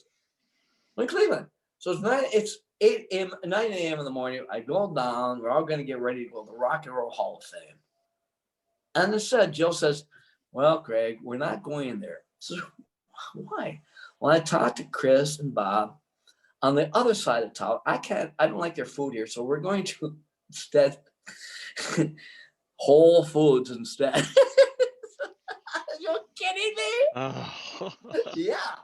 Well, so we ended up, so as far as we go to Whole Foods instead of the Rock and Roll freaking Hall of Fame. My God's sake. That's like our, Joe and I, what I mean? She yells at me all the time. What can I say? Craig, you don't ever listen to me. Blah, blah, blah. What can I say? But it was a fun show because they're Lene Quigley. I'm actually introducing Joe to some people. What my hero was at the same show. So I said, "Joe, you got to meet this guy." Says, this is Martin Paul. Remember, Martin Paul was the biggest child actor in the world in the 60s. He starred in the Innocents with Deborah Carr, The Innocents. Okay. one of the greatest ghost stories ever made, and the original Village of the Damned, Mm-hmm. which smash hits. And when I was a kid growing up, my God, he scared the shit on me because they were major league films, Oscar, not, you know what I mean? But he scared, and I said, Joe, this is my hero as a kid. Well, he's not a kid anymore, Greg. Oh. So when I talked to him, I said, oh my God, so you got to come over and meet Joe. So, Joe, this is Marty Paul. He was like the greatest child actor ever. So you know. So anyway, in fact, that show, Marty and I still hang. He lives in Istanbul now, and we're still in touch. I said, maybe someday I'll have you in my old movie for old time's sake. If you remember, The Innocents and Village of the Damned, two of the greatest horror films ever. And the Village of the Damned, John Carpenter remade, you know, Mm-hmm. with George Buck Flower. Remember him? Yep. My best friends. Yeah, George. I sang around with all the time. Yeah, he was in Escape from New York, and And with Lee Van Cleef. yeah, I went to this. I used to go watch the taping. I used to drive with Lee Van Cleef to Sepulveda Boulevard with the big dam. Made it look like in New York. I used to go there. I just think I just brain freeze. Never. He and his daughter were both in Drive-In Massacre as well. Oh yeah, Yeah, yeah, there you go. yeah. All these stories. I mean, I know every. I mean, I mean, I know everybody. I mean, the people I've connected through the years. It's remarkable. I mean, you know, it's crazy. I mean, like I say, Linda Hamilton, for God's sakes, you know what I Yeah, mean? we need to talk about James Balsamo now because Oh, yeah. looking at this, I'm going to tell you how I come across him. I was put in contact with an actress named Genevieve Rossi. Okay. And I've had Rossi on twice, and I've had James on twice. But I noticed when I was interviewing her that she was in a lot of movies for James, and I asked about him, and I kind of looked at his stuff, and I was like, okay, I'm always looking for the story, you know. It's like I'm not necessarily. I mean, it's always nice to get big names, Right. but it's also great to get stories. So it's like James is not a big name, but I mean, there's definitely stories here. This is a guy that goes around to conventions, and He actually met well, Joe at a work convention in Tampa, and well, he said something like that he was a coming on name because of his cult status. Like he yeah. has a cult. James does. Well, what happened? I interviewed him, and I work as a cleaner right now, and at that time I was cleaning at the university here, and I was doing nights, and it was 4 o'clock in the morning. I was sitting having my lunch, and James, of course, is in LA, so he's 4 hours behind me. My phone dings, and an email comes up, and it's from James Balsamo, and I Yeah. didn't think anything of it, but then I read the email, and he says to me, he says, would you mind shooting your own death scene for Cool as Hell 2? And I stared at that for like 10 minutes. And That's finally, great. I called him up, Yeah. and I knew he would be up. And I said, James, I'm not an actor. I said, why do you want me in your film? You got Linnea Quigley in this, you got Michael Berryman, people Yeah. like that. Why do you want me? And he says he enjoyed doing my show. And I was like, okay, you got me. I'm not an actor, but does these kind of movies where you don't necessarily have to be a great actor because he's kind of like these Attack You of know, the you Killer. play yourself, so it comes across actually as acting. Yeah. So I talked to him for a minute, and I asked him, what's the context of my death scene or whatnot. So I just shot something on my phone. Actually, I got my younger brother to shoot my footage on my phone, and I've seen through the trailer the footage of Linnea Quigley, so Oh I yeah. got my idea off of her scene. I shot it and sent it to him, and then he asked me to shoot two scenes for It Wants Blood, and he hooked Who's saying me. that? Well, he said that my scene would be watched on television by Eric Roberts, and I'm like, I'm gonna be in a scene with Eric Roberts, and I don't have to move my ass out of out of the province of New Brunswick. I'm like, okay, I'm there. I'll do that. So I saw It Wants Blood, and somebody had sent it to me, and I saw the rough cut. And yeah, James or Eric watches my scene, and it's again at the end of the film too. You see me during the end credits. So I was like, okay. I also too I hate to pat myself in the back, but I got Elaine Dietz in this movie as well. Yeah, I met her. I actually have a TV, this TV show coming out. Last year I actually interviewed her for for the TV show. By the way, Yep. uh, Zuzu. Yep.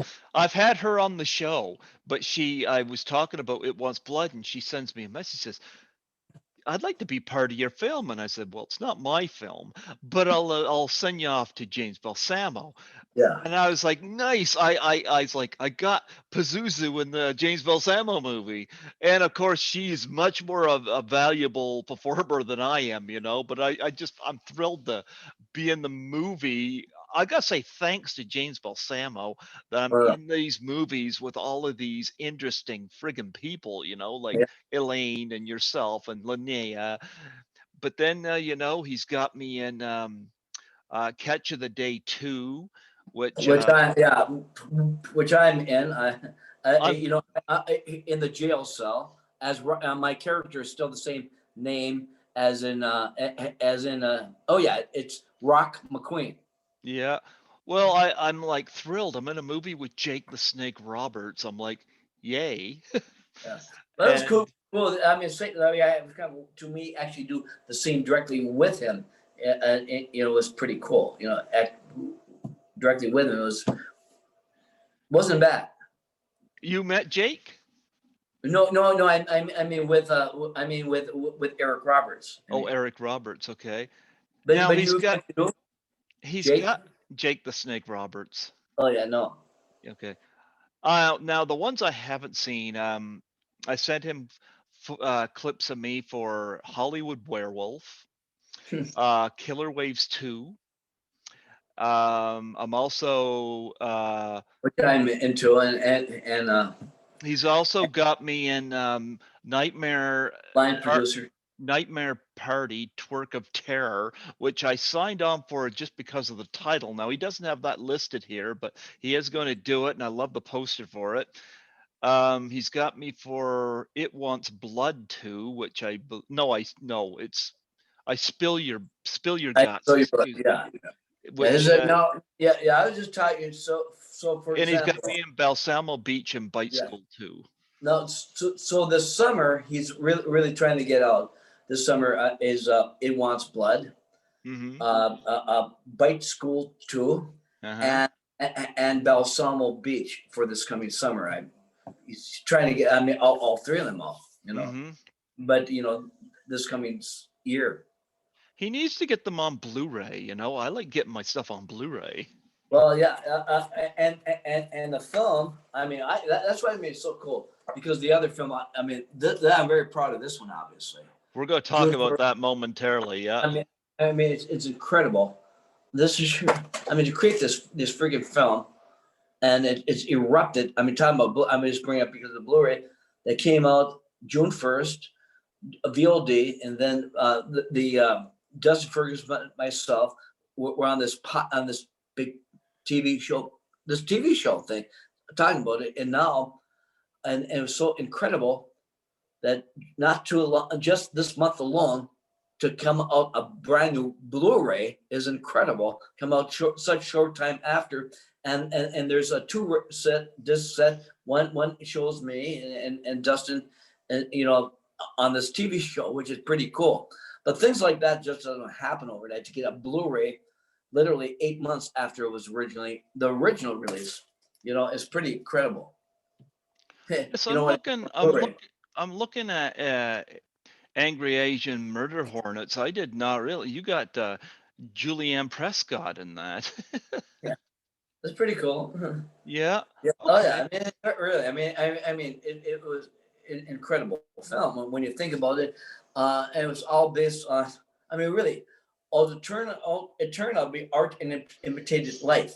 In this case, life at first, because the day the movie wrapped was really essentially the day the big news erupted, I think early May, about the Hornet. This was the first news that actually was top billed over COVID-19. And then the film comes out literally weeks later. And then what happened after the film is out?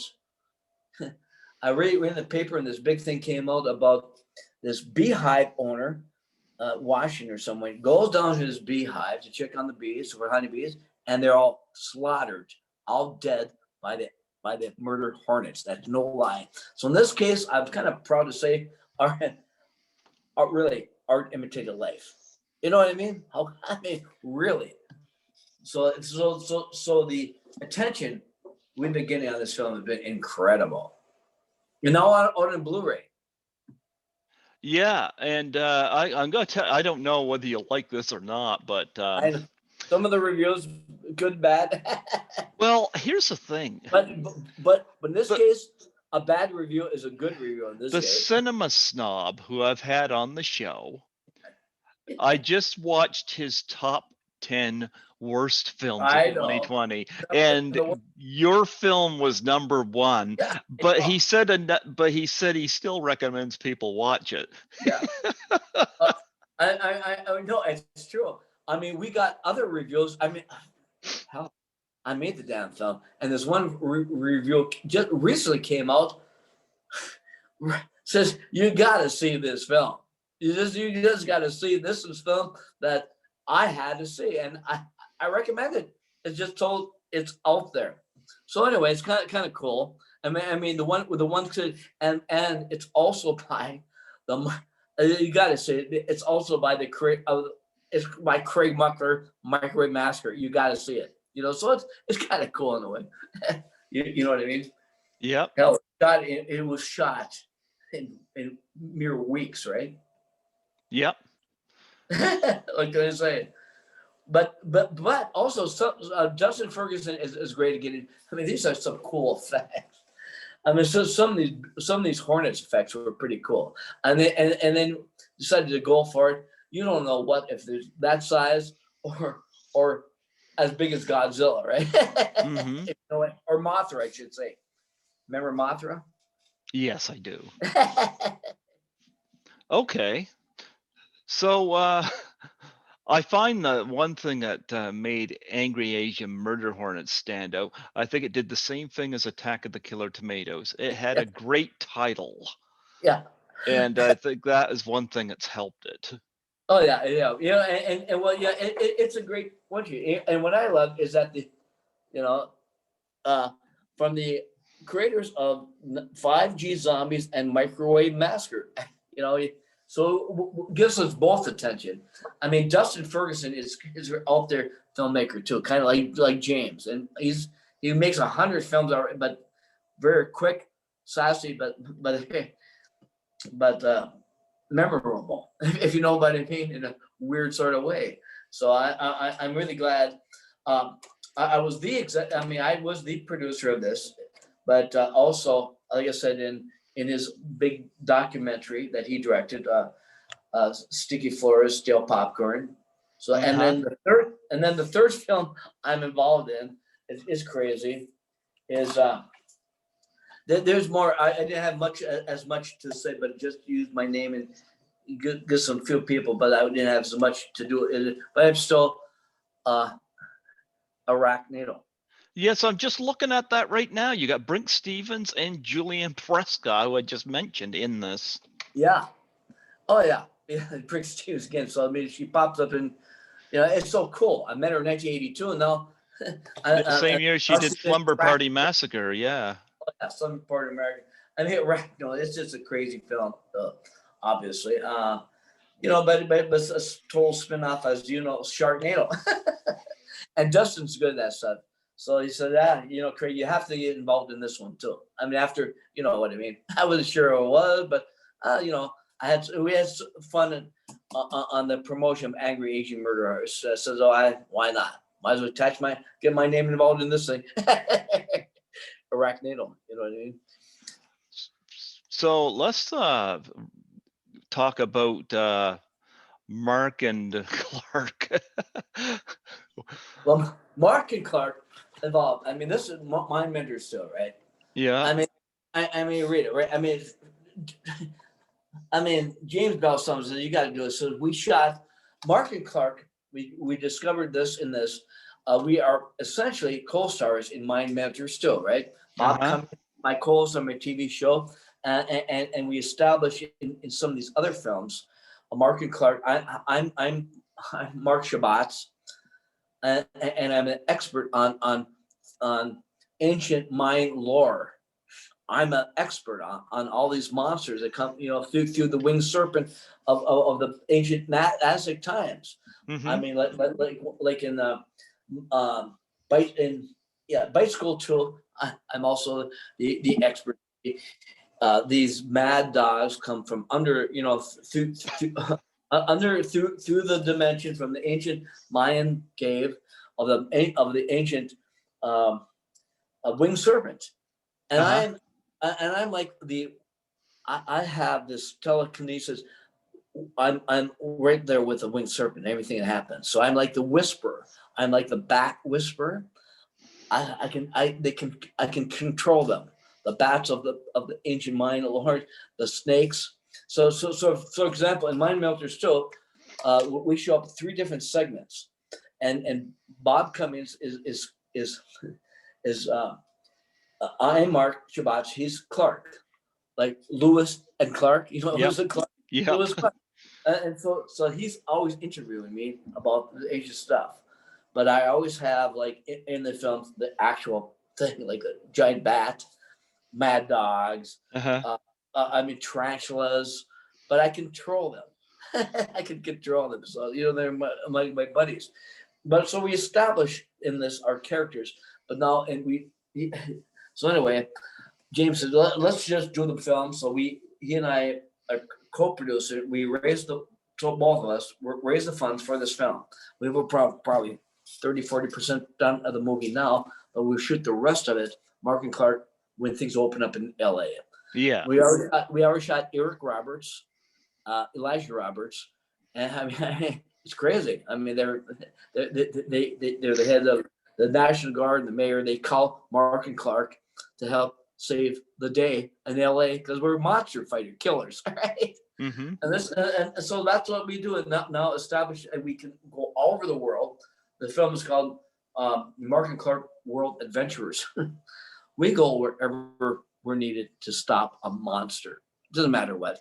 Like Ghostbusters. Yeah, well, yeah, that's us. So we can't go to LA. All over ancient. It doesn't matter, So our characters would probably be a number of films. Mark and Clark saving the day, right? I mean, and the people I have attached are my friends. Chris Mulkey's going to be in Chris Mulkey. Dana Sparks, from JAG. I'll probably hopefully bring Stevens. Spencer Wiley wants to be in it. Mm-hmm. Spencer Wiley, and my God, is the Wolfman, and the Wolfman, the number 1 monster actor in the world, bar none. Spencer Wiley and said, Craig, I want to be in your movie because I know you're going to pay me in the bigger movies, right? Like Microwave Massacre, Don't Go in the Oven is a big $1 million film as it's ripped to shreds. Wants to be our werewolf, but hell. He was Darth Vader, Star Wars Rogue One, the Wolfman and the Wolfman, and to hit someone like him, if he can come from England when we do, if things are all open up, they can fly here. He plans to come into LA this spring to be in Mark and Clark. You know what I mean? Jeez, are you kidding? I mean, these people I have attached are incredible. I probably would get Jill in it, but she and I are having a feud right now. You know what I mean? Come on with her. Poor Jill. I know things happen between her and I. I've known her for forever, but oh well. I have to take her side because she's cute. Well, yeah, but well, she and I, it's a long story. That's all right. She and I are like. We were like best friends. Put it that way. I mean, we were. So we'll see what happens. Hopefully, like her friend said, you two are so close. I mean, God, you do anything for her. I would. And she did anything for me. Hell, she showed up for my movie, for God's sake. She's in my movie, A Taboo Identity. Mm-hmm. And then, she was going to be in bigger films, and things didn't happen. And basically, what can I say? She's I, still a cult I, name, so. so what I'm saying is we have our differences right now, and it's sad because I love her. Yeah. I mean, what can I say? And she used to, I mean, as friends, but so anyway, at some point, I think we'll become friends again. But I mean, you know what I mean. What can I say? But otherwise, she would be anything I want. But in this case, I have to turn elsewhere. Other actresses that are, be in the stuff in the meantime. You know what I mean? I mean, I bring to the table, like I say, I bring Stevens. I'm also friends with Laurie Singer. Uh-huh. You realize, Laurie Singer, right? Footloose. Mm-hmm. Yep. Out for Laurie Singer, gorgeous, right? She and I become friends for a while. But when the Taboo Identity came out, I think she posted something. My friend Craig Muckler had to see his film, a documentary on Kate Parker, with Jill and Adam Rifkin's in it. Adam Rifkin. And anyway, so it came out, and she even posted something on her site because she's also had the documentaries, films also.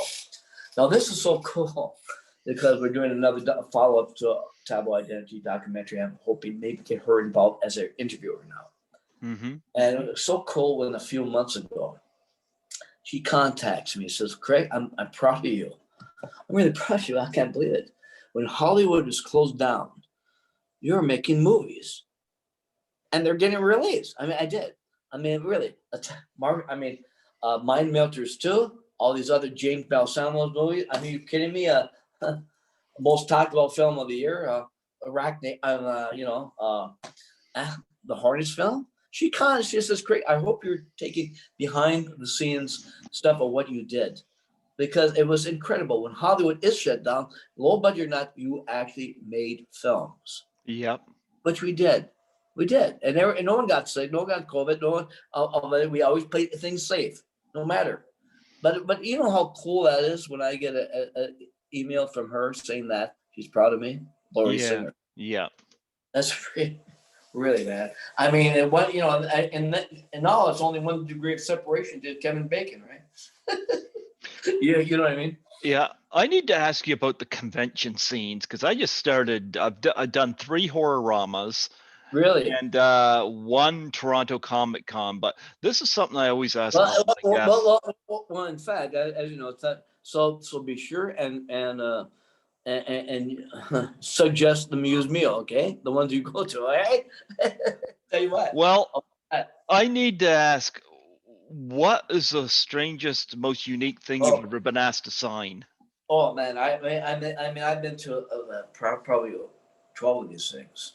And I got to tell you, in fact, it's just wild. I had no idea how big microwave. I told you Cleveland, Ohio was great. Mm-hmm. There's Joe next to me, Chris Mulkey over here, Brink over here, and this guy comes up with a huge poster. Cost him $1,000. I've never seen it. A huge poster, like huge, of Microwave Massacre, of the original artwork. I said, "Oh my God." He says, "Can you sign this?" I said, "Wow." And Joe's next to me. Don't do, says, "You're going to get a big head." I said, "Yeah, great. Give me a break." Joe next to me. But it's true. Whatever comes up, and this poster, and so I signed it. It's cool, And then a friend said, "Well, now now is worth another $500." Oh my God! But the things everything. I mean, I get someone. I was a regular in Jason's Starkman. If you saw that, Jason is Starkman. I was a regular on it. I was the space cadet, and I was in fact. We have a moment. I'll show you a picture of it. Okay. Okay. Hold on. One sec. Sure. Wow. Talking Microwave Massacre and Malibu High. Jason, in 1980, I was got I was in Jason Star Command through Okay. Filmation.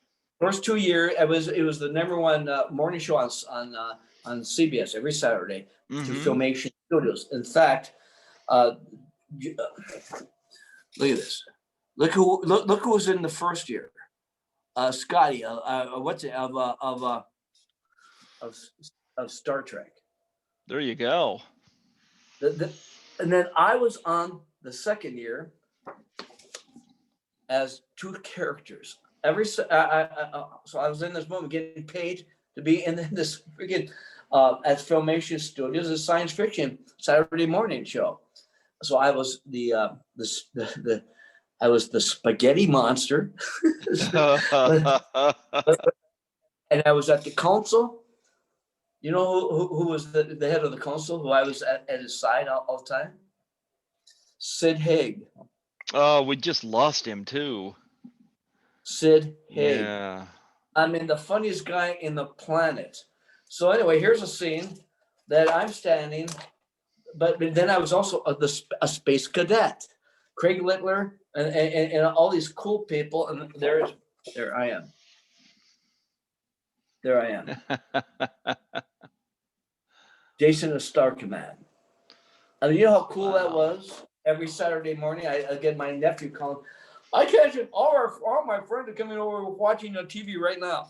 You know how cool it was? Jason Star Command, my God. I mean, Sid Haig, Craig Littler, I mean, all the time, Sid Haig. You know what I mean? It's just cool. In fact, it's so funny. I got to tell you this. Sid Haig.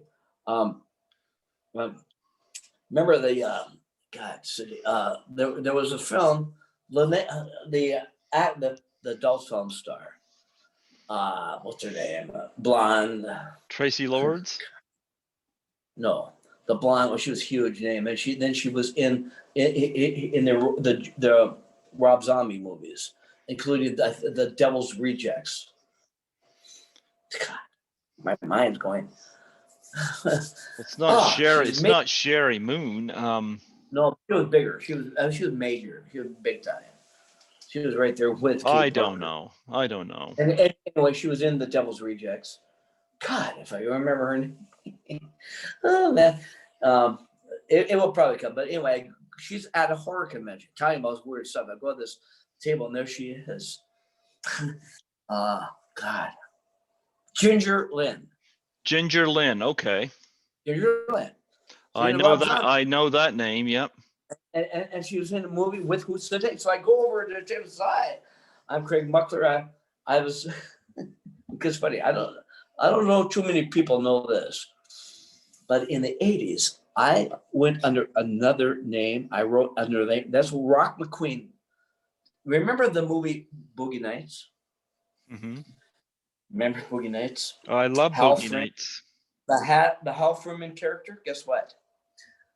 I was a writer in the 80s. I wrote two of the biggest adult film movies of all time. I actually wrote 35 millimeter. I actually, under the name Rock McQueen, I was the writer of, believe it or not, Plan 69 from Outer Space. One of the biggest porn ever. And it was. I went under the Rock Sorority Sisters. I wrote these. I got paid for them by who? Hal Freeman. Hal Freeman ran Hollywood Videos, and it was his character was the Burt Reynolds character for real. Just no lie. So I go over and says, I said, yeah, for one thing, I worked with Sid Haig. I said, oh, wasn't he a great guy? I said, oh. And I said, I got to tell you. Oh, yeah, because I was in Jason Star Command. I was as the spaghetti monster. There's Ginger Lynn, right? And this guy comes up right there. I couldn't believe it. You were the spaghetti monster? I'm looking, how would ever freaking remember that? Are you kidding me? And you know what this guy said? Oh man, you creeped me out. I could never eat spaghetti again. That's no lie. So I'm talking with Ginger. I said, I gotta tell you, Ginger. Hal Freeman. Yeah, I worked here with the head of the studio. He says, well, guess what? I actually worked for him. So you did? You weren't in films? No. I said, I got to tell you, Ginger, you might have been in one of my movies. He says, why? Well, I wrote like 6 films. all got made by Hal Freeman. But I couldn't use my real name. Are you kidding me? My parents would kill me. So I wrote under the name of Rock McQueen. I did Plan 69 from outer space. And you know what Ginger Lynn said? She said, it's no lie. You're Rock McQueen? So, what? Yeah. Holy cow, you? So what? We're all wondering, who is Rock McQueen? Because it's like this cool name. And she actually knew my name. And she says, oh, not yours? Oh my God. I would have pictured Rock McQueen looking like Tony Soprano, not Opie Mayberry. That's no lie. It's funny that shit. Me, you know what I mean? Anyway, so I actually been in touch. We took numbers in case of whatever down the road. Because then who knew I would make the number one one of the biggest documentaries ever on adult film. I directed it. Kay Parker, Tabloid Identity. Kay Parker, you do understand, Kay Parker was the number one adult film star in the world in the 80s for the tabloid movies. Number one, bar none. And then I got connected with David W. Wall, one of the biggest sexual theorists in the world. And he from Minnesota, he came and said, look, I'm a fan of yours. Let's make this movie. So we created it. He created this freaking movie based on his theory and based on Kay Parker, from a number one adult film star in the world to a metaphysical counselor and therapist, helping people with major mental issues, even from suicide. And then I said, well, and we put this thing together. It's miraculous. I directed the film. We got people that were friends of Kay Parker's through the years. I actually so Joe Schoen, I said, Joe, how would he to narrate it, but never have the narrate. But so she ended up being in it. So Craig, I always want to be narrator. So she immediately said yes. So we filmed a number of days in LA. She was my main interview beside David Wall, interviewing people connected to Kay Parker. But our studio we used besides Kay Parker's was Mark Pearl, one of the biggest iconic filmmakers ever. Death Row game show, the Werewolf or whatever, and then Burbank, all that stuff. We shot it there. So Jill came over and she was my interviewer, interviewing David Wall at the studio. That one day when she was there, we were all interviewing. Who it was interviewed by David Wall because he had the crush on her was Adam Rifkin. So he's in my movie. Adam Rifkin. He directed Detroit Rock City. Detroit Rock City, yep. Case with Charlie Sheen, directed it. And then later, in fact, I remember this. We were at Kay Parker's house, and it was raining day. And Joe Schoen was late because he called me panicking. Greg, it's late. I'm stuck behind a train, and the tracks won't go up. She's crying. Stop. Calm down. We're running late. So, okay. So she shows up late. But anyway, she showed up. And everything was fine. But we did interview. And then the star of Penitentiary, black actor, God, I'm so bad at names sometimes. Leon Isaac Kennedy. Okay. The star of the Penitentiary. They were smash hits. And as it turns out, when he was named the sexiest man in the world by Playgirl magazine, he was dating Kay Parker. After she was major league adult film star. So I mean, this is like miraculous. I'm working on the Blu-ray on the director's cut. It's gonna take a while now. So at some point we want to show. I mean, the way it should have been, because the editor we had kind of messed up things, not the way we wanted it, took a different way. So I'm working on the director's cut now of A Taboo Identity. It's gonna take a while. Where at least 10 more minutes of Joe Schoen interviewing Kay Parker and the likes. Well, we had some miraculous film by it, so just want to plug it because it's out there, available now, and got some good reviews. And Joe Schoen showed up for me at the world premiere in Minneapolis at a theater, and then played 3 Lemley theaters in LA, which is just not easy doing.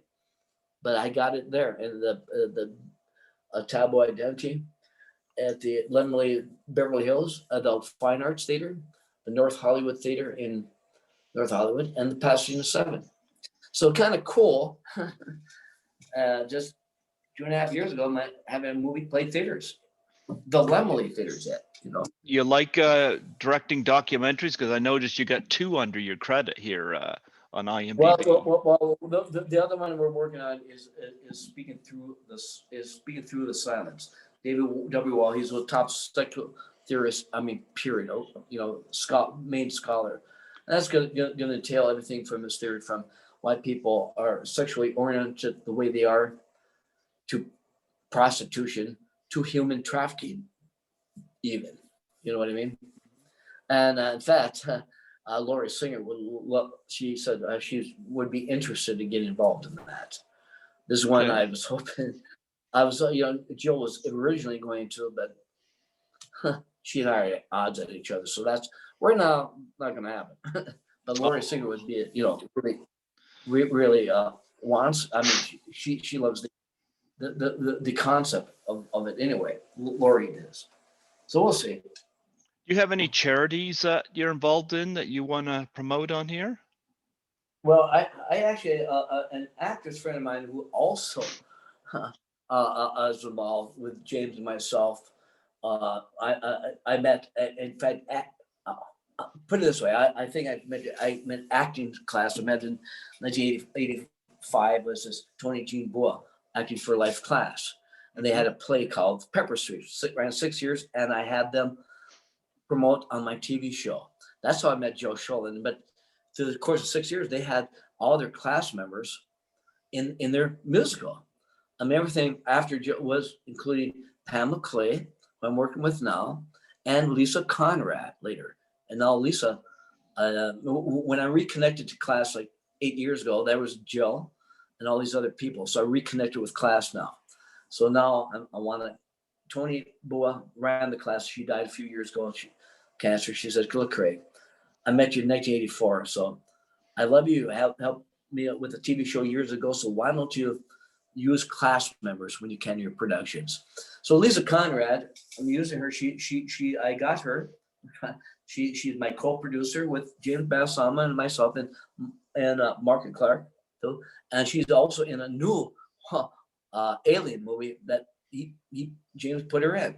So she's directly involved in, and she had for her birthday, she always had a thing on cancer. I was back in early 2000. I'm actually a cancer survivor myself, prostate cancer, and I got over it 100% cured, and it was great. What I went through wasn't fun, but I had radical surgery. But I would not have known if it wasn't through through tests and this and that. So I've always been a cancer. Always has been. When I moved back to Minnesota, I'm also making a few extra bucks. A broker for Aflac Insurance. The insurance. So I'm actually a broker, and so their big thing is the cancer thing. So a cancer center. So every year I get part of my residuals goes to the cancer Aflac Cancer Fund and for children. So that's one of my big things. And like Lisa Conrad, she started it. So I just put that in. So that is one of my big things. Oh wow! Yeah, and I'm also want to do a documentary on stuttering. I think, my story is phenomenal. I've told back twice. Rock Hudson helped me, and I got to tell you, a new thing that's also popped up when I was interviewing people for the new TV show. I interviewed Cecil Jenkins, the protege of Marvin Gaye. So this is kind of what I'm also people that have been bullied like I was, right? This was remarkable. That so a year and a half ago, I meet Cecil Jenkins and I'm interviewing him. He's singing, the protege of Marvin Gaye. He was Marvin Gaye's #1 dancer, and kind of after Marvin Gaye died, he took over all the Marvin Gaye stuff. And he had a big act in Vegas with Lujan. And he says, "Look, Craig, my son looked up to you." So, my younger brother said, "Why?" He stuttered and was bullied like you were. When I found out your story is phenomenal. I mean, I have all these people looking up to me that stuttered because no one gave me a chance. And he says, yeah, when I found this out, and you did what you did, and people, and I mean, because what happened is this: Marvin Gaye passed away, right? Died, murdered, Uh-huh. and later in the '80s, when I had my talk show, I would still stutter on it, right? But I didn't care. But I had a talk show. Who cared? I didn't care. And one day I get a call from David Ritz. David Ritz was Marvin Gaye's, who wrote the bestseller of Marvin Gaye, and also wrote some of his songs like Sexual Healing. One day I get a call from David Ritz. He says, Craig, I have a big seller now, and my stuttering, because he stuttered, says, Gloria Sheehan said, I always have my people watch Craig Muckler's show because he stutters, but it doesn't bother him. So I always want people with speech handicap watch your show. So I said, I'm going on the Tonight Show next week, Craig. And I don't know how I'm going to handle it because I stutter. Can I come on your show this week? And so, yeah. So I bring him on, David Ritz, on my show, mind you. He signs his book right there. Number one does, I forget the name. He signed the book for me and gives it to me. He said, Craig, this is great. Because now just get me relaxed about, because you stutter, but it doesn't bother you. So I want to get that, because next week I'm going on the Tonight Show. Wow, I said, oh, no lie. So I did the show, did my show. And then next week is Wednesday night. I turn on the Tonight Show with Johnny Carson. And here comes David. No, the book's called Divided Soul. Number one bestseller book. And, and he's talking. And Johnny Carson says, well, so you stutter. Is this kind of nervous for you? I said, well, yeah. So, were you on any shows before this? I says, yeah. I went on another show to get me calm. On a great show, I went on the Craig Muckler show. You know what I mean? You got that type of attention on Johnny Carson. And now to find out through the years, I influenced people. I have. Through the year, I had no idea. In fact, I wrote a big story, I think called The Hometown Focus, like 5 years ago, how I stuttered, but it didn't bother me. I had a talk show, it didn't bother me. But it did. I was bullied as a kid, but just because I did it. I did, and I did my way, kind of. And then I got a call from the president of the Stutterers Association in Washington, D.C. They wanted to do an interview with me because I was one of the biggest influence in the world for people with speech handicaps. So now this is something might as well bring it up now. David, anyway, so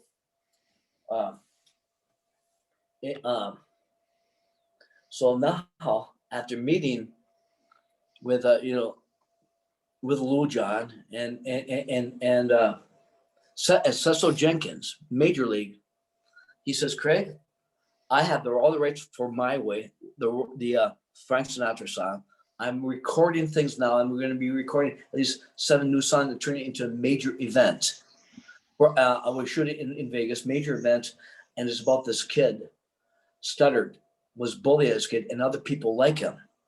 And there's new songs, we're doing it My Way, and at the end of this major production is you, Craig Muckler, with your talk show. You know what I mean? And that's in the pre-production stage right now. We're trying to find investors right now. And when all said and done, he plans on having it's big Albany first on the Ellen DeGeneres show. And then in Vegas as a major event, starring me, starring Lou John, Cecil Jenkins is Major League, and getting other people in the music industry working on this with me, including Chris Mulkey. So that's something, when you brought this up, this is, and probably half the proceeds will go to people with speech handicaps. You know what I mean? Proceeds. Are you familiar with Michael Palin and Fish Called Wanda? Because he played a stutterer. Oh yeah, I'm all that. It's brought up all the time. Anyone with stutterer, hell. I mean, people that stutter. I already told you about Peggy Lipton, she stuttered. I mean, all these people, and then I find out later. I mean, I told you Spencer Wilding, one of my best friends, Darth Vader himself, right? And the new Darth Vader. But who was the voice? Always the voice is James Earl Jones. Mm-hmm. He stuttered. Okay. James Earl Jones. And you know who stuttered now? And I said, Craig, we're gonna work on getting you to the White House. Do you know? I mean, I was able, look at, no one gave me a chance, no one. And look what I did, a TV show for Pete's sake. I stuttered and influenced a lot of people. I have a book already right now called CM Celebrity Magazine from Stutterer to Talk Show Host. And do you know who had a major stutter and was bullied just like me? The current president of the United States, Biden, stuttered.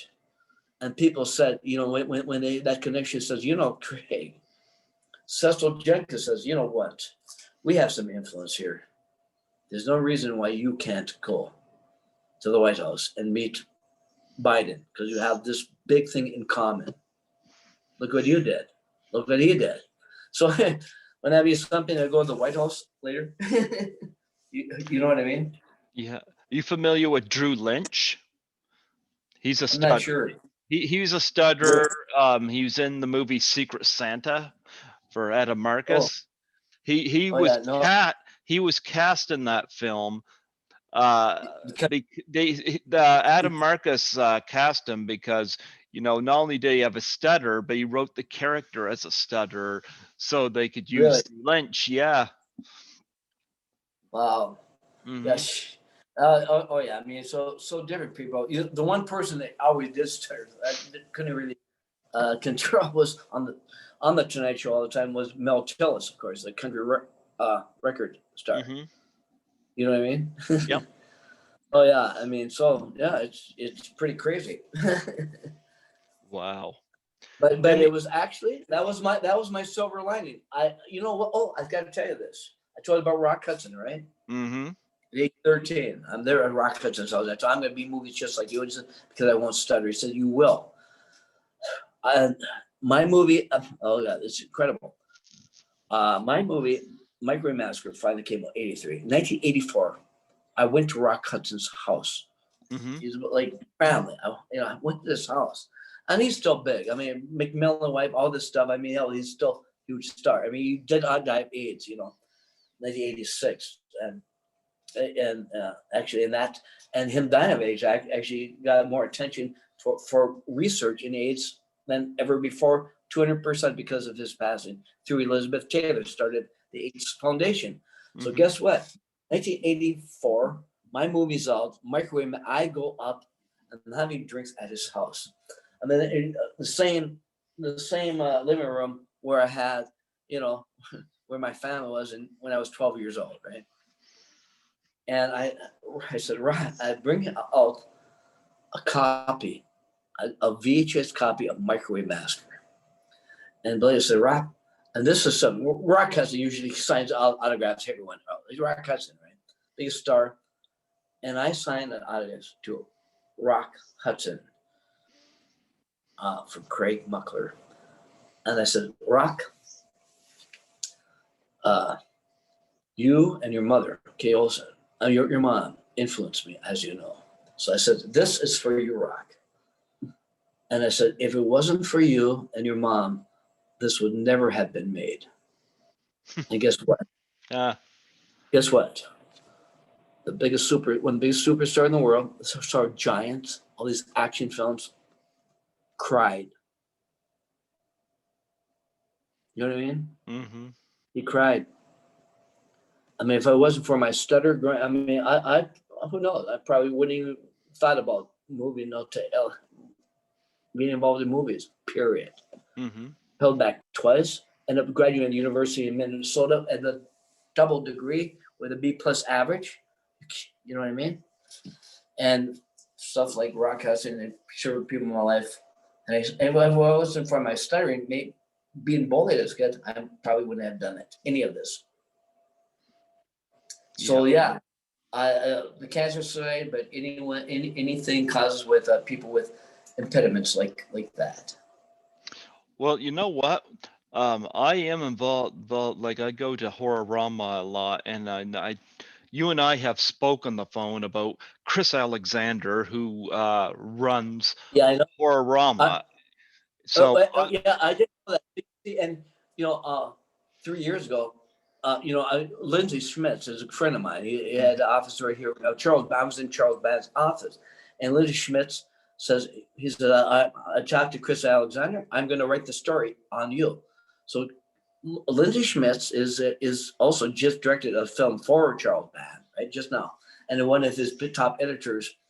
So it was Chris Alexander who sanctioned the story on me. In fact, at the signing when I did a tabloid identity, at Dark Delicacies, there were 40 copies of Delirium magazine that the fans bought, and they paid for in advance, and I autographed all 40 of them at Dark Delirium magazine. Chris Alexander. I haven't talked to him in a while, but I remember maybe a year and a half ago, I talked to him about Snakes Island in Los Angeles. He would come meet me. So mention that to Chris. I mean, geez. I am going Well, to. after all, I'm the featured story in this magazine. Well, I have not had him on here yet. I've had Louis Cerez of Suspect Video, who he partners with to do Horrorama. Okay. I've got Chris's email address, but he's never gotten back to me yet, although he's multiple busy because he also does his own films. But I am considering He also does what? does movies. So I'm considering reaching out to his wife and having her come on my show because she is in a lot of his movies. Plus, I met her at Horrorama, although I didn't know that she was his wife whenever I met her because she was involved Really? in other areas. So, You know, I'm, and the funny thing, remember I told you about Arrow Films, right? uh-huh. Arrow Films, Ewan Kant is with Arrow Film. Ewan Kant. That Ewan Kant contacted me like 4 months ago about a film called not Blood Diner, Blood something. And if I knew any contacts, because he wanted to see about getting that film, right? Ewan Uh-huh. Kant. Ewan Kant knows Chris Alexander. Well, Ewan Kant is one of the partners in Arrow Films, Mm-hmm. obviously. When Arrow, I mean, he contacted me. I mean, us to do the deal with Arrow. And I know Ewan Kant comes over here from England a lot. And I remember his association with Chris Alexander by chance. So it's a small world. You know what I mean? Well, Ewan Kant.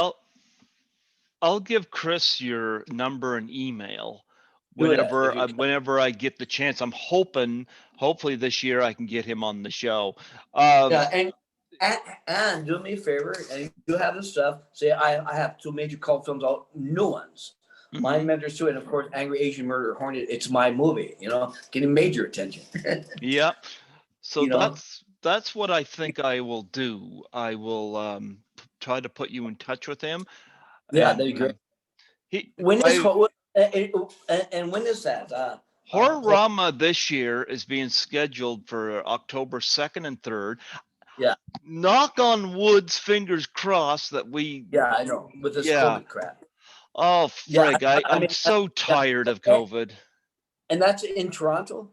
It's in Toronto, Well, and guess what? Well, guess what? In Toronto, when Microwave Massacre first came out on Blu-ray, mm-hmm. August of 2016, right? And then it Uh-huh. started theaters. It played a theater, and I mean, it did. They had, like a Friday night special, right? Microwave Massacre in Calgary, and guess where else? Toronto. Mm-hmm. It played Toronto in theaters just back in 2016, in a theater there. So I thought that kind of interesting. That I should go to Toronto. I love the theater experience in Toronto. Like I live here in New Brunswick, and we're lucky to have a 10-screen theater, but you get these blockbusters that occupy like 4 or 5 of the screens, and Right. Yeah, I it know. limits the choices. And I don't know, the films that are on the drink cups at fast food restaurants aren't necessarily the movies that interest me. Yeah, Like no. Yeah. I know the real cult film. But Yeah. they really aren't really. I mean, to a sense, you know. but Yeah. yeah, but yeah. So you know what? And it's funny. Like I told you, Joe Sholin and myself, we got. It's a long story. You know, she was going to direct a film for me called Howard. She was going to direct a film for me, and that and it kind of fell apart after she. I can't work the Muckler way anymore.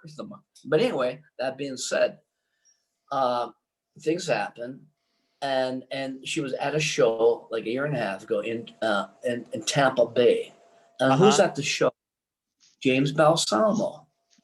So they met there. And I think James might have said, you know, Joe, I'm going to work with the guy that's produced and directed the film. She, she probably thought it was Wes Craven, right? Who's that? No, it's Greg Muckler. And guess what? I think he told her that someday he's going to work with me because he knows that, oh, she worked with me, right? And then she might have says, oh, you know, even though she and I yelled at each other, right? She, oh, he's like the best. But the thing is, 5 months later, I dropped Eric Roberts off at this house they're doing it because I'm friend there. I drop him off, and who's there? James Balsamo. Never met him before. He never met me, and he said, "Yeah." I think he said, I told Joshua I'm going to work with you someday. Guess what? That day he wrote me 2 scenes with Eric Roberts, and now 8 films later, I've been working with James Balsamo. It's incredible. And the funny thing is, though, Tampa Bay was the show that Joe and I got trouble. You know, it's a long story, but that's the show where she met James Balsamo, and then James Balsamo. Next thing you know, I'm working with him. But it's kind of funny at that particular show where they're both at, you know. And here I just after working with her, right now I'm working with him. Bizarre, Absolutely. you know what I mean? Wow. Yeah. Wow. James Balsamo, and you know it's just really funny. I mean, Joe Williamson called me on my birthday 2 years ago and says he followed me and says, Craig, he's major league. I mean, look at the Williamson or just IMDb, Joe Williamson. He's been involved in like 30 film as a producer, this and that. He is not my manager. He's manager for Top Notch. In fact, he said, yeah, Steven said, yeah, bring Craig on board because he's with a jerk manager right now. He needs someone like you. And he called me and said, look, Craig, I've been hunting you down. Your movie Microwave Massacre, I mean, to any of us, is a freaking masterpiece, one of the best films ever of any kind. And he called me out of the blue. He says, Craig, I want to represent you. And now guess what? Now with Joel Williamson, I've been on 6 major shows. He's trying to get me on the Tonight Show. And because of him, I've worked because of one guy, because of my Microwave Massacre, he contacts me. And now what? I've involved in 3 of his top person's films: Murder Hornets, Arachnado, and the documentary. To this guy who contacted me. When this was all happened within 4 months of each other, and I meeting James Balsamo, and then meet him all because of one film, Microwave Massacre. I mean, they came to me. That's what's funny. You know what I mean? Mm-hmm. Now look, I'm working with both of them immeasurably. And Joel Wilson, I introduced him now to James Balsamo, and guess what? Now we're all working together. Excellent. The way this works in this business. Yeah, and when we're in, I think, what is it, 6 Balsamo movies together? That's pretty cool. Who would have thought? Now you're in. Yeah. Balsamo Beach, Catch of the Day 2. Mm-hmm. Get them all mixed up. There's so many of them. Bite School 2. Yep. It Wants Blood. Killer Ways Blood. 2. Yep. Killer Ways 2. Well, yeah. So we're already in all these films together. There you go. You know, next year, probably about this time, I'll probably reach out and have you back on to get some updates on how you're doing. And hopefully Chris Alexander will invite you to Horrorama. I think that would be wonderful. I got this a major film. Hopefully, it's working on some complications right now, but James Balsamo might be directing for me. Microwave Massacre, don't go in the oven. $1 million plus production. Mm-hmm. We already have the likes of who already. I mean, I gotta tell you, Spencer Wilding already attached himself. Jim Winburn himself, Darth. I mean, he's the original Michael Myers already attached. Jasper Cole, named the 2019 Villain Actor of the Year. He was in. Anarchy: The Purge. He was with Dee Wallace in Hansel and Gretel, and he has also a major league radio podcast show. I thought Nick Castle was the original Michael Myers. Well, no. Well, the story is this: he played other stuff, but Ted, he was in all this other stuff, But I gotta tell you, John Carpenter, best friend was is Jim Winburn. Period. Mm-hmm. He was his stunt man. He said, "This guy says, Ted, I would have you in the whole movie, but you're busy," because he's a busy guy. Okay. Number one stunt man. Period. And he directed a lot of stuff. So they said, "Yeah, you have to come on board. You have to take over the stunt coordination. It's tough, but you have to become Michael Myers." So, well, you are that. So, no, you have to.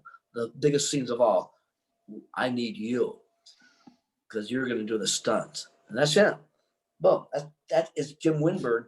When John Pleasant shoot him, boom, he falls over. He was John Carpenter's number one ever stuntman, and he's the one makes the fall over the ledge, and that's why he really is named the number one Michael Myers ever, just mainly because of that. But he did all the stunts, and in fact, story is Halloween, Las Vegas, the Las Vegas Council named last Halloween Jim Winburn Day. 1,000 showed up for him. This is just Halloween in Las Vegas. And here's what really happened? What's that? That guy would have died if he would have taken the fall. Why? He set up the stunt. The stunt people were out there. He's shot, right? Falls over like 3 ledges over. I think, are you kidding me? And they had the bag where he's going to fall on, right? Mm-hmm. They moved the bag right before he made the fall. He hits half the bag, hits his head, and goes unconscious. Oh, I see his name listed here. Yeah. Okay. That he almost died as Michael Myers because they screwed up the scene. I mean, I gotta tell you, John Carpenter is his best friend. He went ballistic because he's his best friend and always his stuntman. And they moved the thing, and he almost died. He was unconscious. I mean, the big famous scene. He falls off, and remember, then they go over and they look, and he's there, right? That was it, boom. And then, of course, he looked back, and he's gone. Well, that's what really happened. Okay, I did not know that. I learned something today.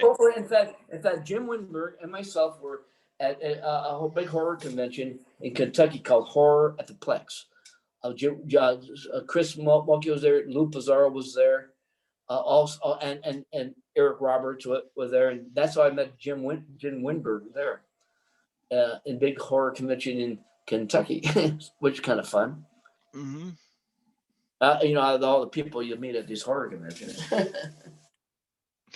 So anyway, that's kind of the school there. Well, you know what? It was wonderful chatting with you tonight, Craig. I want to have you back. I'll put you on my list for 2022. Hopefully by then, no COVID. No. Knock on wood. It's strictly having an effect, even on James and myself. I mean, Mark and Clark, we probably would have been doing it right now, but we can't. I mean, we can't even fly. You know what I mean? That type of stuff. Being quarantined for. I mean, just it's nuts. So hopefully, first off thinking March, but probably not April now to finish Mark and Clark in LA. Yeah. Well, we're in right now the orange phase here. We were in the yellow phase, but Christmas time, people went out and this and that, Yeah, and then we went back it's in a the half. red phase. But I think here in New Brunswick, Canada, we got the jump on the COVID situation because our situation's not that high, and Yeah, I think we good. just kind of got to jump on it. But it's a pain in the ass when, like, I love to go to Toronto every year, and the station got closed down because it's on university. So I had not done an interview since March 18th, 2020, and Really. Oh, yeah. Well, my brother got me hooked up with Zoom. Everybody was telling me to do Zoom. yeah. So you're my Yeah. eighth interview this year so far. So I'm like, All right. great. I love that, and All right. hoping it can keep up. And Well, this might give it me the um, you know, I'll put it this way: your interview with me might give me experience when, hopefully, the later this year, I'll when going on the Tonight Show with Jimmy Fallon. well, you know what? I hope it works out for you. And And it makes sense because Jimmy Fallon. I mean, I'm also friends with Al Franken. Al mhm. Franken, I met. He says, he was also on Saturday Night Live, and he also was a fan of Jackie Vernon's, and also Microwave Massacre as a result. So I mean, so that's kind of cool where Jackie Vernon comes. So these famous people I'm friends with, and hopefully Jimmy Fallon. There You you know. go. There you So go. yeah. All right. Yeah. Well, you know what? It was wonderful having you on here tonight. Well, thank you. Appreciate it. Good I show. Thank you. Oh yeah, it And was then wonderful. hopefully a million people will listen to it. Right. Well, I always tell people, it doesn't matter how long the interview is. I'm not going to cut the interview up so that somebody with an attention span of whatever, Yeah. I know people that will listen to my interviews in their car when they're going someplace. And I listen to podcasts in my headphones while I'm at work, because a Yeah. lot of Good. times I clean at nights, and so I'm usually the only one in the building. And so I'll just stick in a podcast and just listen while I'm cleaning. Oh It's yeah. a great way to make the time pass. Oh yeah. No, that's great. And God, I mean, 2 weeks ago I was on one of the biggest radio shows actually out of Chicago, majors Hmm. called 50, or over 50. I had no idea it was major. This radio station out of Chicago. You know what I mean? And then realized, oh my God, this is when I get someone say, "Wow, we just heard you out of our Chicago radio station, Chris." I didn't know it was that big, but I've been going on. Jim, God, Joe Williamson, he's been getting all sorts of stuff. Like say Jasper Cole, one Jasper Cole, Sophia's Poet Radio. I get all mixed up, but they're all pretty good. But yours is really outstanding. I got to tell you. All right. Have you checked out any of my other stuff when I sent you the I haven't link? had a chance. Just part of the one because I just got it. And just That's had a all chance, right. but I Well, will. but you And know and, what? and of course, let me know. And I got to tell you, I also have a manager, Joe Williamson, Major League. Will also promote it too, as well as Bob Cummings. Bob Cummings is Morgan Clark, right? Hmm. But he's also my manager too. So he posts stuff. I mean, so we'll make the maximum. People will listen to it. So once you have it, once you know about it, send to me so we can send the links all over. You know. Well, be patient on that, because, like I said, we got terminally ill parents we're looking after. Well, my brother's looking after, and So he yeah, deals with all this stuff. So, but you know what? When it happens, I'll get it out to you, and I'll gladly have you back on next year for that's updates. And great. yeah, But we'll talk. yes, But we'll keep in touch. I'll also and on the Sean and the Chris Alexander thing too. Future I stuff will. I and other. Yes, I'm going to bring that up to him, and see what we can make happen. And yeah, I mean, it's funny. I mean, if you talk to just Sean Clark, tell him I. I will. I will. I had him on back January 15th, and here we are, January 31st, Wow, yeah. So 2021. yeah, So We should far, mention that. not a bad. And he's also his clients are. I mean, he also represents for the shows. Also, Joe Sholin and uh, Sue Mhm. Snyder and what's her name, Judy Aronson, I'd like to get and them on the and show.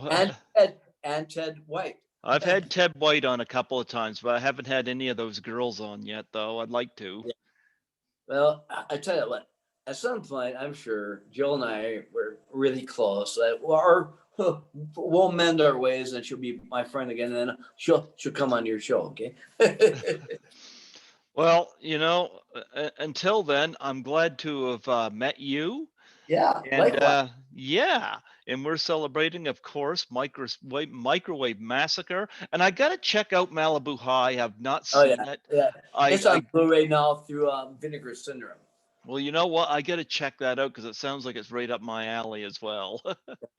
Yeah, and like I said, also available just on Blu-ray, of course, is our Angry Asian Murder Hornet just on Blu-ray. Arachnado was really, oh my God. Well, what can I say about that one? But I really also this. I mean, the big two obviously major attention are Angry Asian Murder Hornets and Mind Mentors too. I mean, there I am, right? There we are. I got a question for you. I've Yeah, interviewed the Cinema Snob before, yeah. and he's did a review on your film, I went but on. yeah, the Cinema Snob on Yeah, YouTube. I think yeah. he's a funny guy, and yes, he listed your film as the worst of the year. But I'm willing to bet you, yeah. Well, you know what? It's not a bad thing to get a worse from him because No, chances no, are he yeah. likes it. I mean, I mean, remember this. One of the most famous films of all time would be made is Ed Wood's Plan 9 from Outer Space, Yep, named the worst film of all time. yep. But in the long run, it's one of the most loved films of all time. So much so that Johnny Depp played Ed Wood Hmm. in the movie about them making what Plan Plan 9 9. Outer Space and Boris Karloff, and who won the Academy Award for the film was Martin Landau, for the God's sake. So I mean, sometimes being named the worst films of all time But fun is but not that bad thing. here's what I'm bringing up. He occasionally interviews people, and Yeah. I want to know if you would want me to throw your number and email to Yeah, him. yeah, oh yeah, yeah, Because I and guarantee you he would probably be honored to chat with you. yeah, oh yeah. I mean, he knows my stuff. Besides that, obviously, I mean, you already seen this. I would really like to have. I mean, Mind Melder's so much else right now. Obviously, but we're doing the sequel to this. The thing what's cool, James. It's crazy. It's like someone on acid. It just is. It's kind of, what I like. Mind Melder's too is like all these vignettes, little shorts, and then actually it's Bob and my character Mark and Clark are three different stages through it. So we're really in a way we're the bridge for the film. We're like in a way the start of the film, because the others are short little vignettes. Some good, some not so good, but it's just overall it's a pretty cool film, you know. There you go. There you go. And James Balzano, what can I say? There you go. So Well, mention that. yes, absolutely. Well, you know what? It was wonderful talking to you. All And right. like I said, all I saw was like I just knew you off Facebook and you added me. I did not know who you are. So we'll end on this. I went and bought Punch Drunk Love, saw Microwave Massacre, went out to my car, had an hour before work, watched 20 minutes of Microwave Massacre on my phone, stopped on my phone, went back in there and bought it. That says You know, something about no, you, that's huh? crazy.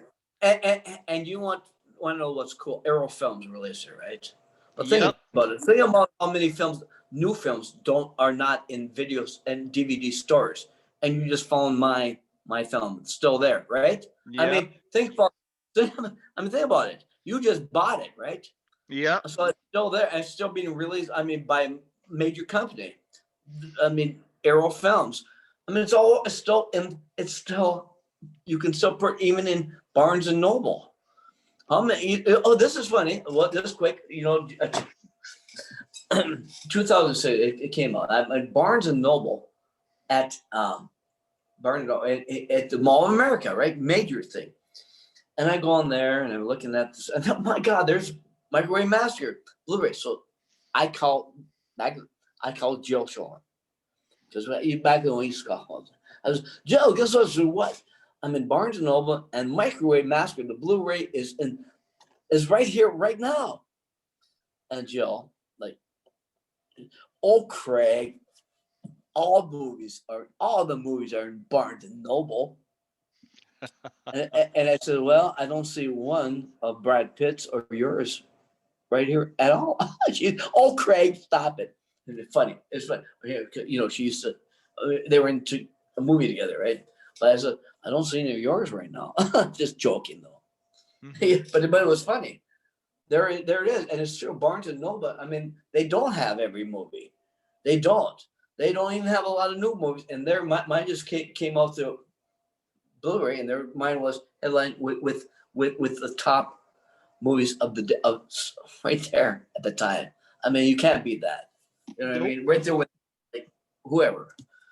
I guess it could have been a Brad Pitt movie. But a new well, that's kind of cool. Anyway, that's kind of the scoop. Thank you. Well, we are celebrating Microwave Massacre. And speaking of which, I'm going to go microwave something and have some food. That's all. Getting hungry just thinking. But we'll be in touch. Thank you again. Great show. Absolutely. Well, let's be in touch. Obviously, I mean, look at all the James Balsamo movies we're in together anyway, working with them.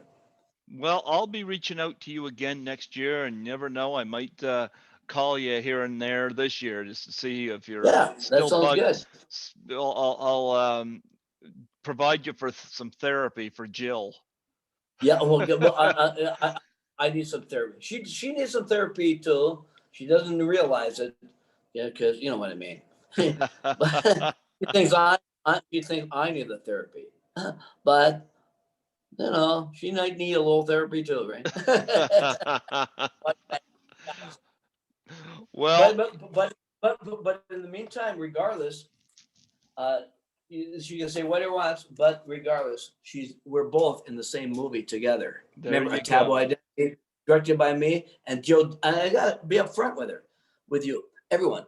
Jill, I would not have had a different interviewer ever. She was miraculous, and that's part of the reason I'm doing the director's class, bringing at least 10 more minutes of Jill interviewing Kate Parker, because she did a terrific job. So I wanted, a handout to Joe Sholin.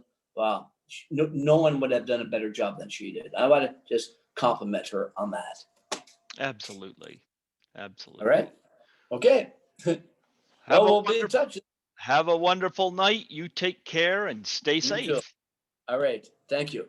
Bye-bye. No, I'll put the mask on again. You take care, man. All right. Bye-bye. Bye now.